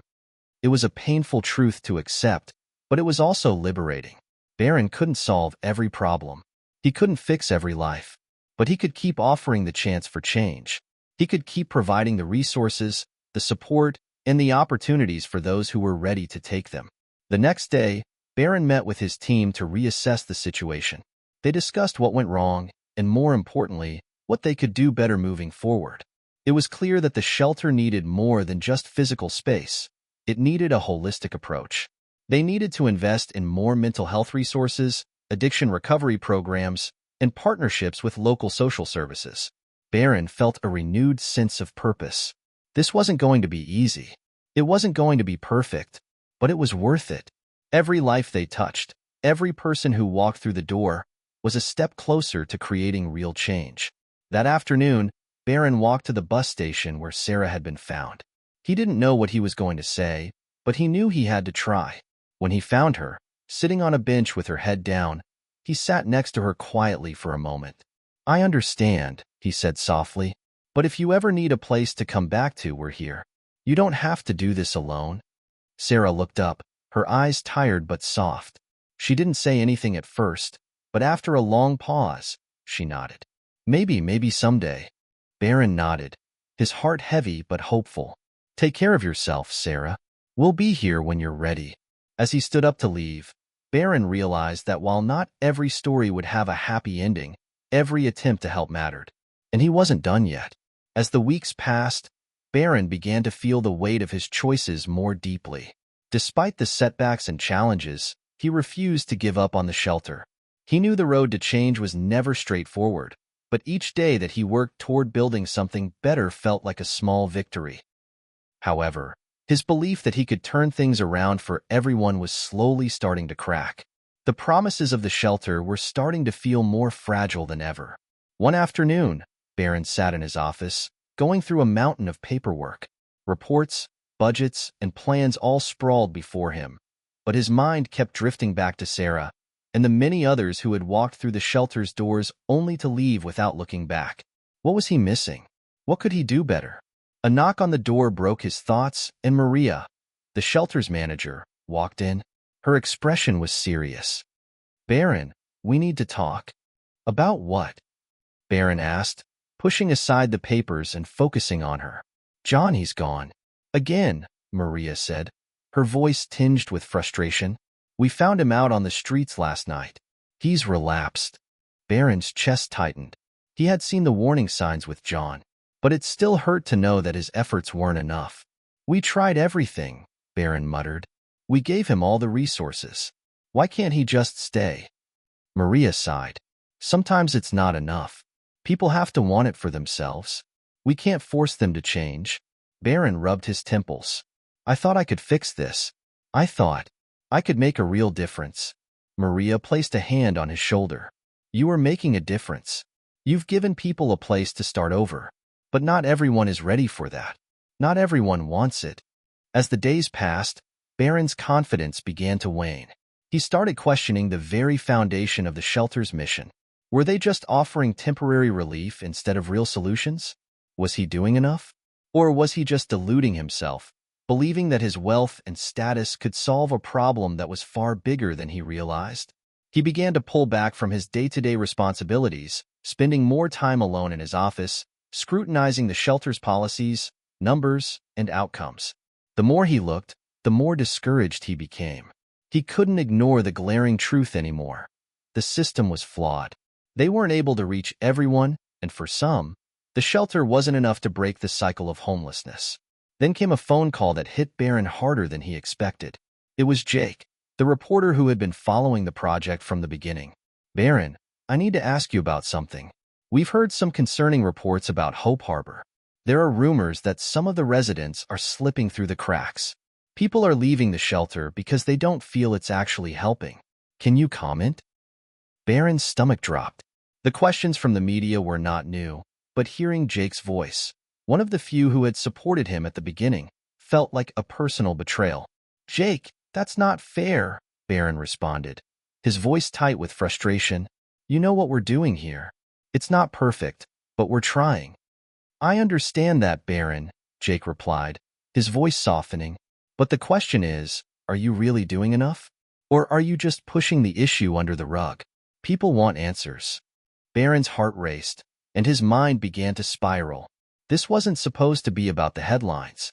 This wasn't supposed to be about his image. But now, the pressure to succeed was building to a point where it felt like everything he had worked for might fall apart. The next morning, Barron stood in front of the shelter, his mind clouded with doubts. He watched the residents filing in, some with tired expressions, others with hopeful eyes. But all he could see was failure. He hadn't been able to give them what they truly needed. The shelter had been a safe place, yes, but was that enough? What about the long-term support, the rehabilitation, the emotional healing? Barron spent hours in meetings, trying to strategize new ways to improve the shelter's impact. But the more he tried to push for change, the more he felt like a fraud. The residents needed so much more than he could offer. There were too many systems working against them. And even though he had access to resources that most people didn't, those resources didn't solve the fundamental issue. People didn't need just a place to stay. They needed community, therapy, and, most of all, a reason to keep going. He tried to speak to the residents more personally, but his interactions felt hollow, like he was saying all the right things without really understanding their pain. The divide between him and the people he wanted to help was growing, and he wasn't sure how to bridge it. Then, Just when Barron thought things couldn't get worse, a familiar face appeared at the door of his office. It was Sarah, looking more disheveled than before, her eyes tired and filled with regret. "Sarah," Barron said softly, standing up, "I didn't expect to see you here." "I don't know why I came back," she said, her voice shaky, "but I'm ready. I need help. I know I can't do this on my own." Barron felt a wave of relief rush over him, but it was quickly followed by an overwhelming sense of guilt.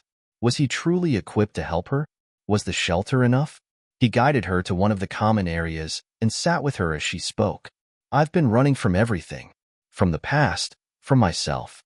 But I know I can't keep doing this." Barron placed a hand on her shoulder. "You don't have to do it alone. We'll get you the help you need, Sarah. I promise you." For the first time in weeks, Barron felt a spark of hope. Maybe this wasn't a failure. Maybe, just maybe, there was a way forward. Later that evening, Barron sat in his office, looking out the window at the city lights. The shelter wasn't perfect. The road to recovery wasn't clear. But Sarah's return reminded him of one simple truth. Change wasn't easy, and it didn't happen overnight. It was messy, it was complicated, and it required more than just providing shelter. It required patience, understanding, and a long-term commitment. Barron wasn't ready to give up. Not now, not ever. As he made plans to expand the shelter services to include more therapy, addiction recovery, and job placement programs, Barron felt the weight of the promise he had made to himself and to the people depending on him. It wasn't about fixing everything at once. It was about giving people the tools they needed to rebuild their lives, one small step at a time. And Barron was ready to take that first step again, this time with a clearer vision of what it truly meant to help. Barron woke up earlier than usual the next morning, his mind swirling with the thoughts of everything he had to do. The past few weeks had been filled with frustration and self-doubt. But now, something inside him was different. Sarah's return had reignited a sense of purpose he hadn't felt in a long time. He was no longer focused on the outward appearance of success, but rather on the real, raw work of rebuilding lives, starting with the people who needed it most. The shelter had always been a stepping stone for those who needed it, but now Barron realized it could be so much more. He couldn't just offer a bed and a hot meal. He needed to offer a true path to transformation, one that addressed the deeper issues: trauma, addiction, mental health struggles. Barron needed to change his approach, and that started with acknowledging that the shelter's role needed to evolve. With a deep breath, Barron called a meeting with Maria and the shelter's core team. It was time to make some big decisions. Sitting around the table in the meeting room, Barron looked at the people who had worked alongside him since the shelter's inception. They all believed in the mission, but it was clear that the systems in place weren't enough to truly break the cycle. He needed their support for the bold new changes he envisioned. "We've been offering a temporary solution," Barron started, his voice steady but filled with conviction. "But I'm realizing that's not enough. We need to do more. We need to address the root causes of homelessness, not just give people a roof over their heads for a few days. We need long-term rehabilitation programs. We need mental health counseling. We need job training, skills development. We need to become a sanctuary, a true support system for those who come to us." Maria looked at Barron, her expression thoughtful. "You're talking about changing everything we've been doing. Are we ready for that? It's going to take time and a lot of resources." Barron nodded. "I know, but we have to start somewhere. I can't sit back and pretend that what we're doing now is enough. I want us to be a place where people can rebuild their lives, not just survive for a few weeks." The team sat in silence for a moment, processing Barron's words. Then, Jake, who had been working on communications for the shelter, spoke up. "I think it's time to change the narrative. We need to show the world that we're about more than just providing shelter. We're about second chances. And that message needs to come from us, not from the media. We can't control the news, but we can control how we operate." Barron smiled, a wave of gratitude washing over him. "Exactly. We need to lead with our actions and let the results speak for themselves." The decision was made. Barron and his team would overhaul the shelter's operations, focusing on long-term solutions. They'd partner with local therapists, addiction recovery centers, and vocational training programs. It wasn't going to be easy, and it wasn't going to be quick, but it was the only way forward. Barron also decided it was time to be open about the challenges they were facing and to ask for support from the community. That afternoon, Barron called a press conference. He knew that facing the media was going to be difficult after everything that had transpired, but he also understood the importance of being transparent. It was time to show the public that the shelter wasn't just about checking off boxes. It was about real change. Barron stood at the podium, facing a room full of reporters, cameras, and microphones. The weight of the moment pressed down on him, but he didn't falter. He had a story to tell, and he was going to make sure everyone heard it. "Good afternoon, everyone," Barron began, his voice clear and steady. "I'm here today to talk about the future of Hope Harbor Shelter. For the last few months, we've been working hard to provide a safe place for people experiencing homelessness. But as I've come to realize, simply providing a roof over someone's head isn't enough. People need more than just safety. They need the tools to rebuild their lives, mentally, emotionally, and financially." Barron took a deep breath and continued.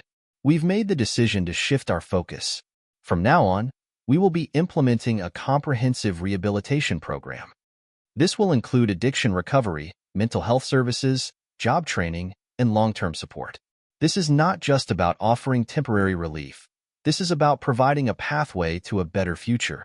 The room was silent for a moment as the reporters processed his words. Then, a journalist spoke up. "Barron, this sounds like a massive undertaking. How do you plan to make it work? And what happens to the people you've already helped? Are they going to be left behind?" Barron didn't flinch. "No one will be left behind. Everyone currently in the shelter will be given the option to join our new program. We will be working with them to ensure they have the support they need to transition into these new services. And as for making it work, this is going to take time, resources, and collaboration with local organizations. But I believe in this community, and I believe that together, we can change the way we approach homelessness." The journalists exchanged looks, and then the questions started coming faster, but Barron was ready. He had his plan, and he was confident that it would work. It wasn't just about talking, it was about acting, and he was ready to take action. In the days following the press conference, Barron and his team worked tirelessly to implement the changes. They reached out to community organizations, mental health professionals, addiction counselors, and job training experts. Slowly but surely, the shelter began to transform. Barron visited local businesses and asked for their support, donations, job opportunities, anything they could offer to help the people who would be going through the new program. Meanwhile, Barron made sure that Sarah, who had agreed to join the program, was getting the support she needed. He checked in with her regularly, and they talked about her progress, what she was struggling with, and what was giving her hope. One morning, Sarah came into Barron's office with a big smile on her face. "I got a job interview," she said, her voice full of excitement. Barron's heart swelled with pride. "That's amazing, Sarah. I knew you had it in you." "I couldn't have done it without this place," she said, her eyes shining.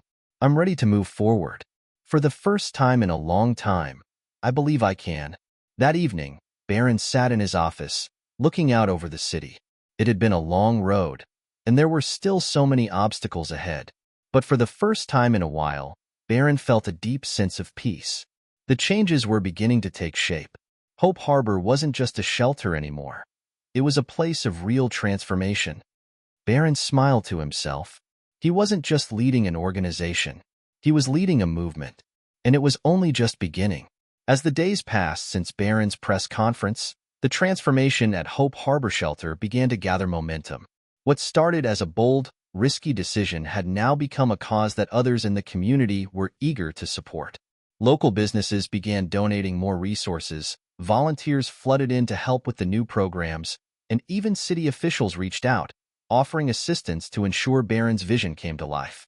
Barron sat in his office one afternoon, reviewing the emails that had poured in. There were offers of collaboration, offers for funding, and messages of encouragement from people who were inspired by what he was doing. He had underestimated how much people wanted to be a part of something that truly mattered. Sarah, who had successfully landed a job, was now volunteering her time at the shelter, helping others navigate the same path she was on.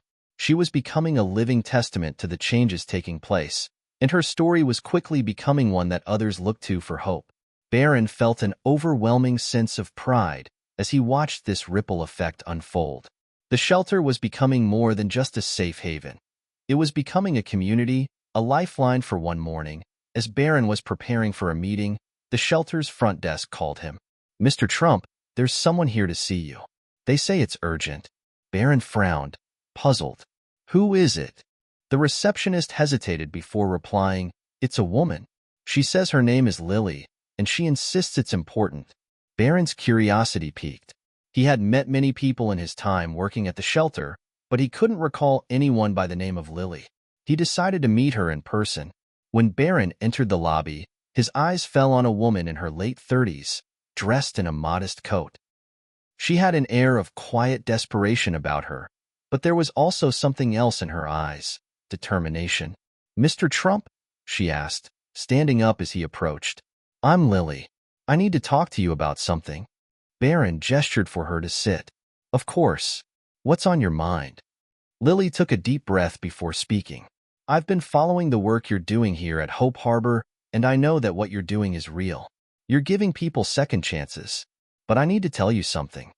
I used to work for a high-profile organization, one that controls a lot of the resources in this city. And I know the kind of people who hold the strings behind the scenes. The truth is, not everyone wants you to succeed." Barron raised an eyebrow. "What do you mean?" Lily leaned forward. "They're watching you, Barron. They see the changes you're making, and they don't like it. They want to maintain control, keep things the way they've always been. I've heard whispers about plans to undermine your shelter." Barron's heart skipped a beat. "Who is they?" "I can't give you names yet, but I'm willing to help you fight back. You've got something real here, and I don't want to see it destroyed before it has a chance to do what it was meant to." Barron took in her words. The reality of what she was saying hit him like a ton of bricks. He had been so focused on the day-to-day operations of Hope Harbor that he hadn't considered the larger forces at play. There was no denying it. Change wasn't just met with support. It often attracted resistance, especially when it challenged the status quo. He looked Lily in the eye. "Why are you telling me this?" "Because I believe in what you're doing," she replied, her voice steady but filled with urgency. "And because, at the end of the day, people like you are the ones who change the world, even when the odds are stacked against them. But you'll need to be ready for the fight ahead." Barron sat in his office late into the evening, processing the conversation with Lily. He had known from the start that what he was doing wasn't going to be easy, but he had always believed in the power of grassroots efforts and community support. However, Lily's words confirmed what Barron had only partially understood. His vision wasn't just a challenge to the status quo of homelessness. It was a challenge to the power structures that profited from keeping people in despair. The next day, Barron gathered his team. He told them about the conversation with Lily, about the threats that might be lurking beneath the surface. As expected, the team was concerned, but they were also resolute. They'd come too far to back down now. "Barron, what do we do?" Maria asked. She had always been the voice of reason and level-headedness on the team. "We fight," Barron said, his voice steady, "but we do it smart. We keep our heads down and our hearts focused on the people we're here to serve. We have the community on our side, and we'll use that strength. But we'll also have to stay vigilant. I'll need to make some calls." Over the next few weeks, Barron worked closely with his team to bolster Hope Harbor's position. They reached out to their supporters, solidified partnerships with local organizations, and began to prepare for potential opposition. Barron knew that in order to protect what they had built, they would have to fight for it, both on the streets and behind the scenes. Just as Barron was beginning to feel the weight of the challenge before him, a surprising figure walked through the doors of the shelter. It was Tony, a wealthy philanthropist who had once been a major donor to the shelter years ago, but had distanced himself due to differences of opinion about the direction Barron had been taking. "I've been hearing some things," Tony said, his tone matter-of-fact, "and I'm here to say you've got my support. I'm in, whatever it takes." Barron was taken aback. "You're sure?" Tony nodded. "I've been watching from the sidelines, Barron, and you've done more in a few months than most people accomplish in a lifetime. You're onto something big here, and I want to help make sure it succeeds." Barron couldn't believe his ears. Having Tony back in the fold was a game-changer. Not only did he bring financial support, but he also brought credibility and influence within certain circles. "I won't let you down," Barron said, his gratitude palpable. "Together, we'll make this work." As Barron's days continued to pass in the whirlwind of running Hope Harbor, a sense of foreboding settled in. The shelter's success was undeniable. It had transformed from a small initiative into a lifeline for the homeless community. Yet, Barron couldn't shake the feeling that the calm before him was just that, a brief reprieve before the storm. He spent long hours with his team, ensuring that all the groundwork for Hope Harbor's continued success was laid. They streamlined the shelter's programs, reaching out to local businesses for donations, and even working on a campaign to raise awareness of the homelessness crisis. But despite their best efforts to stay focused on the mission, Barron could sense that something darker was on the horizon. One evening, Barron received an unexpected call. The voice on the other end was cold, distorted by the sound of a voice changer. "You're making a big mistake, Barron," the voice said. "Hope Harbor is nothing more than a pawn in a game much larger than you can comprehend. If you continue on this path, you'll regret it." The line went dead. Barron stared at his phone for a moment, the weight of the words sinking in. He had been warned, but this felt different. This wasn't just a threat to his shelter. It was a warning to stop everything, to retreat, to leave the fight behind. He quickly shared the information with Sarah and his team. Everyone was on edge, unsure of what the threat meant or who was behind it. But one thing was clear.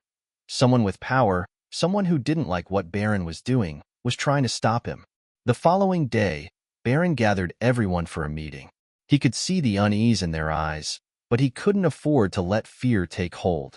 This was a critical moment. He needed to remind them of the bigger picture. The lives they were changing, the hope they were bringing to the forgotten corners of the city. "We've come too far to back down now," Barron said, his voice steady despite the uncertainty hanging in the air. "This isn't just about a shelter. This is about a movement that says, we see you. We care about you.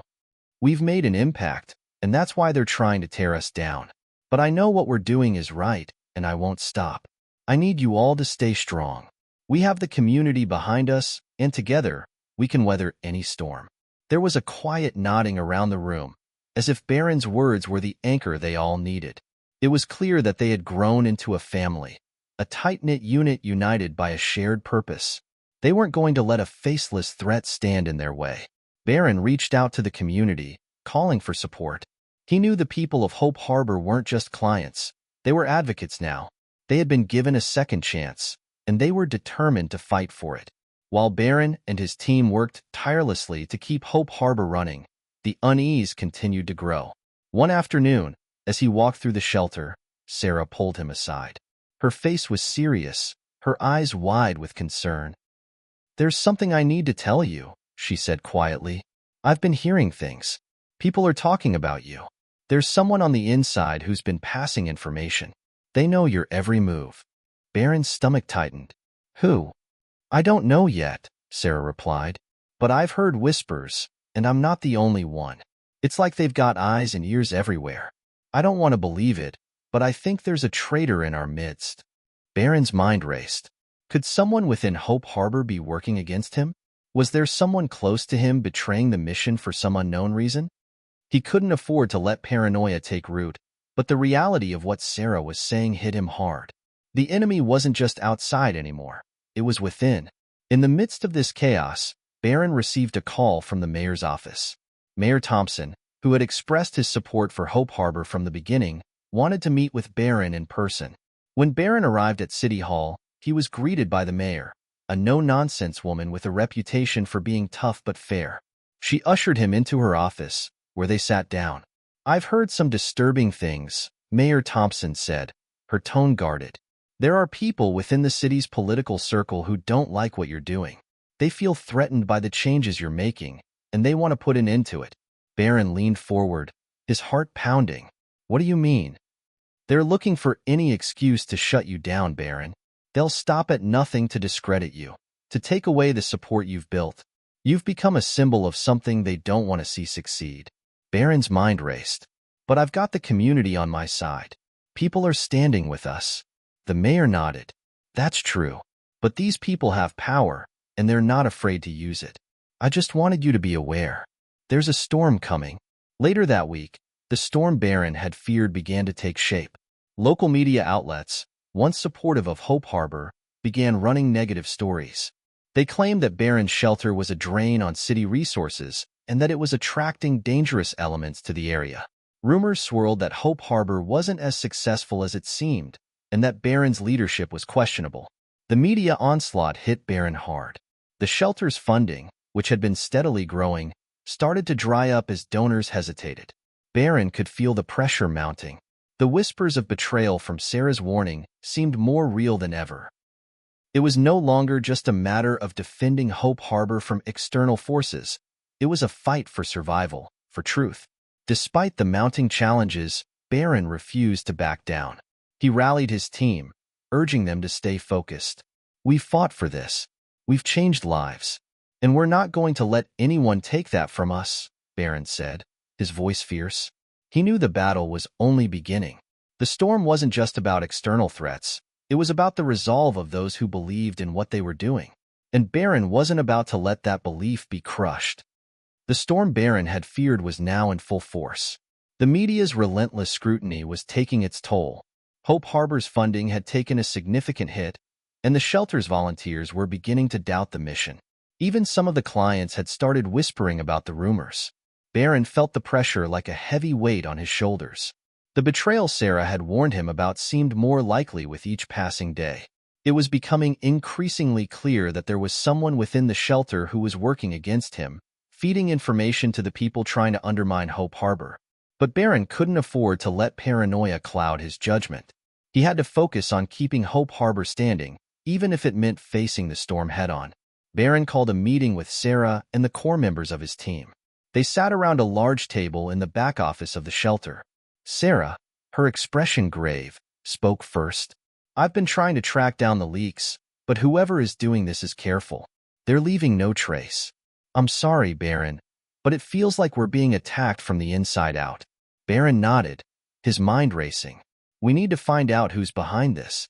If we don't, it's only going to get worse. Maybe it's time to take a closer look at the people who've been here the longest," Maria suggested, her voice low. "They've had the most time to get close to us, and some of them may not have the same vision for the shelter." Barron's gut churned at the idea. He didn't want to believe that someone he trusted might be turning against him. But the reality was clear. If the leaks continued, Hope Harbor would crumble. "I don't want to lose trust in anyone," Barron said quietly. "But we need to protect what we've built. We have no choice but to dig deeper."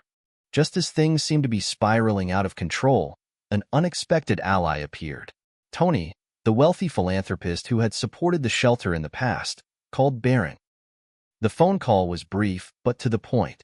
"I'm coming by the shelter tomorrow. I think it's time we had a talk," Tony said, his tone firm. Barron was hesitant but agreed. Tony had been a powerful ally in the past, but he had distanced himself recently due to the growing political pressure. Barron wasn't sure if Tony's return meant he was going to help, or if it was just a way to distance himself further from the storm. The next day, Tony arrived at the shelter, looking serious as ever. Barron met him at the entrance, and they exchanged a tense handshake before heading to the back office. "I've been watching what's been happening," Tony began, taking a seat. "And I think it's time we made a move. I've got connections that could help you fight back against the media, the city officials, the people who want to shut you down." Barron leaned forward, intrigued. "What kind of move are we talking about?" "Public support," Tony replied, his eyes intense. "We need to turn the tables. I'm talking about getting your story out there in a way that nobody can ignore. You've got a lot of people on your side, but they need to see it. They need to know that Hope Harbor is more than just a shelter. It's a beacon of hope, a symbol of what's possible when a community comes together." Barron's heart skipped a beat. Could this be the breakthrough he had been waiting for? "We can't let the story be hijacked by people with an agenda," Tony continued. "I know people in the media. I can help you get the right story out there." Barron felt a surge of hope, but he also knew there was a risk. If Tony was right and there was a traitor in the shelter, then the people who had been working against him might try to sabotage this effort. But he couldn't let fear control him. Hope Harbor needed a lifeline, and this might just be it. The next few days were a whirlwind. Tony's connections in the media helped Barron secure an exclusive interview with a major news outlet. Barron knew this was a make-or-break moment. If he could use the media to tell the true story of Hope Harbor, the lives it had changed, the families it had reunited, then perhaps the tide could turn in his favor. On the day of the interview, Barron stood in front of the camera, his nerves settling into a quiet determination. The interviewer, a well-known reporter, greeted him with a professional smile. "Mr. Trump, thank you for joining us today." There's been a lot of speculation about Hope Harbor recently, with accusations that the shelter is draining city resources and attracting unwanted attention. How do you respond to these claims? Barron took a deep breath, feeling the weight of the moment. Hope Harbor was never about taking from the city. It's about giving back. It's about giving people the opportunity to rebuild their lives when no one else would. We've helped hundreds of individuals get back on their feet. We've provided food, shelter, and, most importantly, hope. The people who are attacking us don't understand the power of what we're doing here.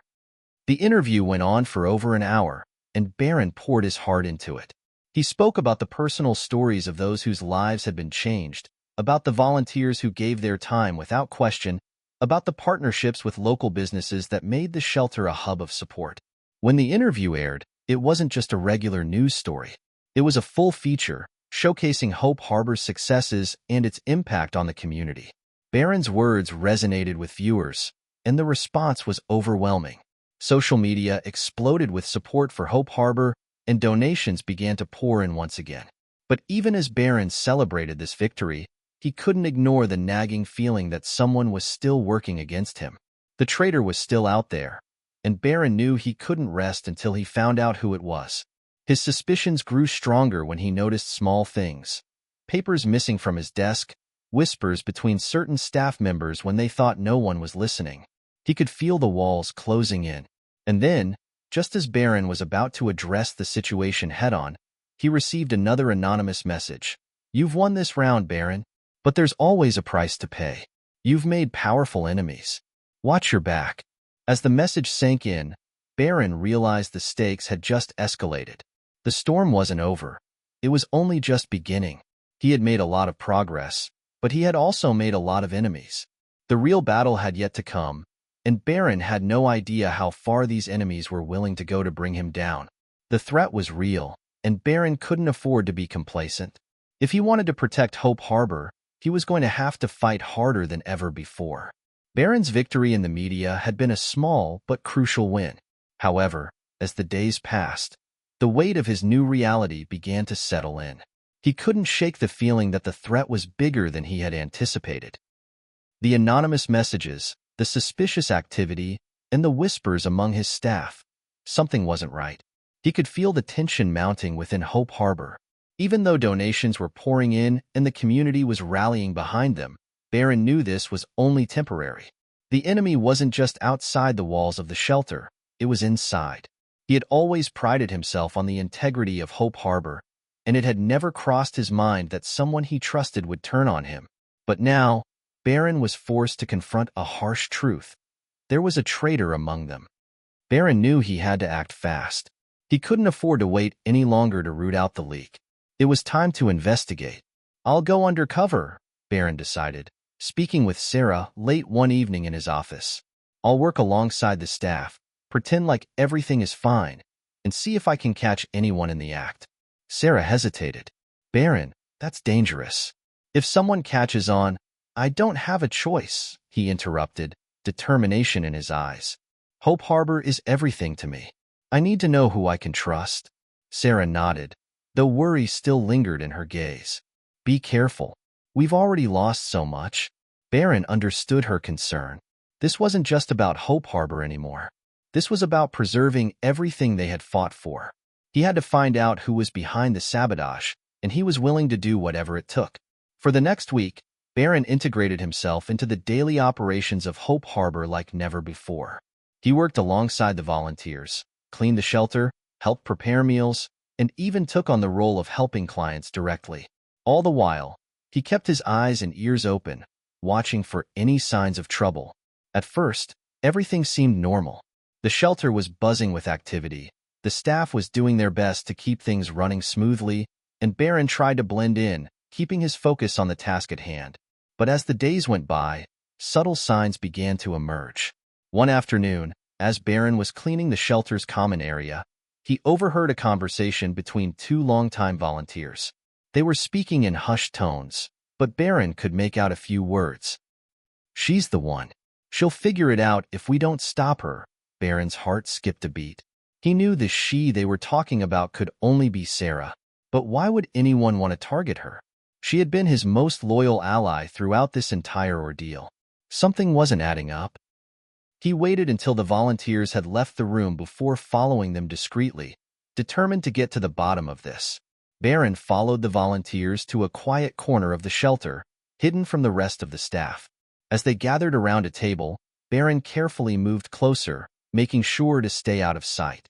He wasn't sure what he would find, but he was certain that this was the moment of truth. Suddenly, one of the volunteers, a woman named Lisa, who had been with Hope Harbor for years, pulled out a phone and showed it to the others. "This is it," Lisa said quietly. "We move forward with the plan tomorrow. Barron's starting to suspect something. We need to make sure he doesn't interfere." Barron's pulse quickened. The words hit him like a ton of bricks. His heart sank as he realized the extent of the betrayal. There was no question about it now.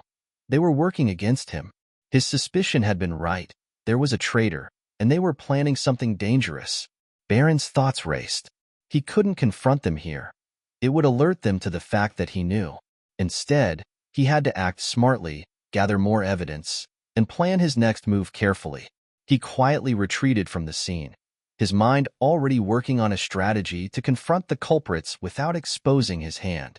That night, Barron couldn't sleep. He went over everything he had learned in his mind, piecing together the fragments of information. It all pointed to one thing. Someone close to him was sabotaging Hope Harbor for personal gain. The next morning, Barron called an emergency meeting with Sarah. He couldn't keep this information to himself any longer. "Sarah," Barron began, his voice steady but filled with urgency, "I think I know who's behind the sabotage. It's Lisa and a few others.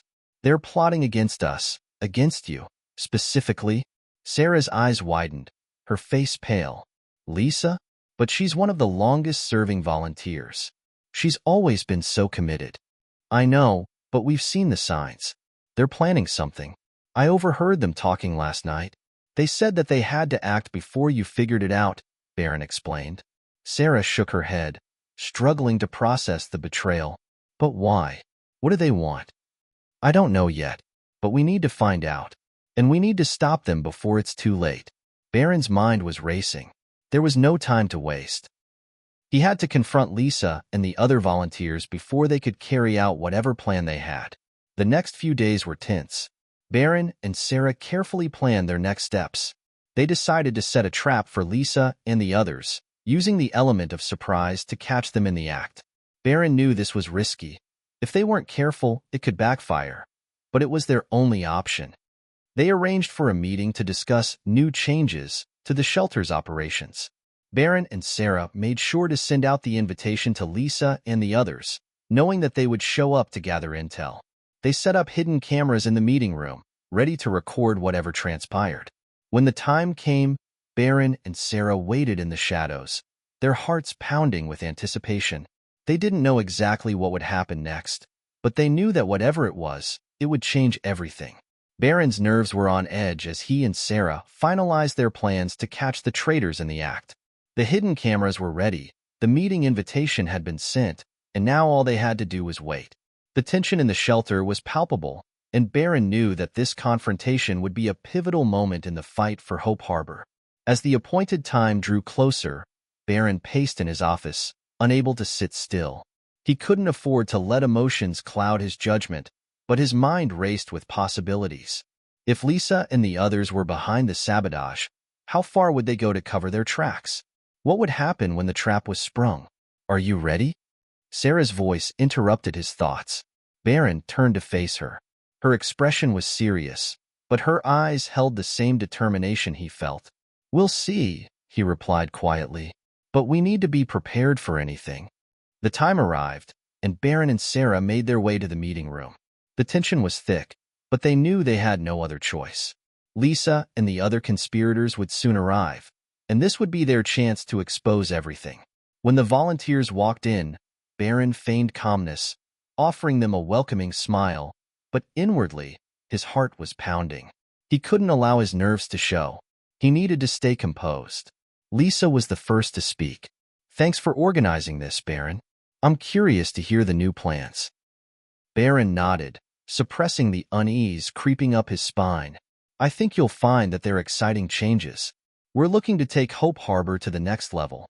Sarah stepped forward and began explaining the new initiatives that Barron had proposed.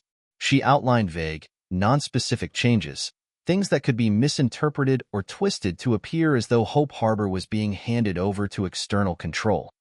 As the conversation unfolded, Barron kept his eyes on the volunteers. Lisa and the others seemed to be hanging on every word, but Barron noticed their nervous glances at one another. Their behavior was telling. Something was off. Suddenly, one of the volunteers, a man named Ethan, spoke up, his voice laced with suspicion. "Wait a minute, Sarah. You're telling us that these new changes could affect how the shelter is run? Who's really behind this?" Barron's pulse quickened, but he kept his voice steady.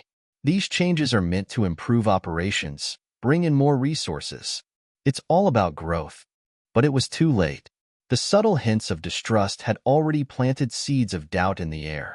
Lisa exchanged a glance with Ethan, her lips curling into a sly, knowing smile. "You don't think we've been watching you, do you?" Lisa finally said, breaking the silence. Barron's heart sank. This was it, the confrontation he had been dreading. But he wasn't going to back down. "I think it's time you told me the truth, Lisa," Barron said, his voice low but firm. "I know what you've been doing. You've been undermining Hope Harbor, feeding information to the media, trying to sabotage everything we've worked for." The room went still. Lisa's expression faltered for just a moment, but it was enough. Barron could see the guilt in her eyes before she quickly masked it with a defensive sneer. "You don't know what you're talking about, Barron," she snapped. "You've ruined everything. You and your so-called vision for this place. You're too blind to see that Hope Harbor isn't what it used to be. It's become a circus, a PR stunt." Barron felt the sting of her words, but he pushed the hurt aside. He had come this far. There was no turning back now. "I never wanted this to be about me, Lisa," Barron said. "It's always been about the people, about giving them a chance when no one else would. I can't let you tear that down just because you don't agree with the way I'm running things." Lisa scoffed, crossing her arms. "You think you're the only one who cares about these people? You've been using them for your own agenda, and now it's time for you to pay for that." Just as Barron was about to respond, Sarah spoke up, her voice unwavering. "We know what you've been up to, Lisa. We've been watching you. The hidden cameras are recording everything right now. If you want to keep going down this path, you'll have to deal with the consequences." At that moment, Barron could see the realization hit Lisa like a freight train. Her confidence wavered, and the color drained from her face. The video footage that Barron and Sarah had recorded played on the screen, showing Lisa and the other volunteers plotting to sabotage the shelter, sending information to the media, and undermining Barron's leadership. It was all laid bare in front of everyone, and there was no denying the truth anymore. Lisa tried to play it off, but her defense crumbled under the weight of the evidence. She had no choice but to admit what she had done. "I did what I thought was best for Hope Harbor," Lisa finally confessed, her voice barely above a whisper. "But I was wrong. I let my anger cloud my judgment." Barron felt a mix of emotions, anger, betrayal, but also a strange sense of relief. He had uncovered the truth, and now he could confront it head-on. "You made a choice, Lisa," Barron said, his voice cold, "and now you have to deal with the fallout." In the days that followed, the fallout from Lisa's betrayal rippled through Hope Harbor. She was fired, and the volunteers who had been complicit were also dismissed. But despite the internal conflict, Barron felt a renewed sense of determination. He had survived the storm, and he wasn't going to let anyone tear down everything he had worked for. Hope Harbor's reputation slowly began to recover, bolstered by the public's support. The truth about the betrayal had spread, and people were rallying behind Barron more than ever. Donations continued to pour in, and the shelter's operations grew stronger, more efficient, and more impactful. Barron knew this was just one battle in a much larger war, but for the first time in a long while, he felt confident that Hope Harbor would survive. He had fought for it, and he would continue to fight. No matter what, Barron stood in the shelter's common room late one evening, looking out at the volunteers who were hard at work.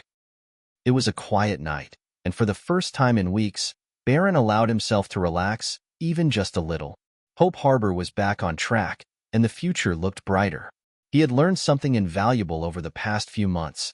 No matter how dark things got, hope could always light the way. He had watched people come together, overcome their own struggles, and build something meaningful.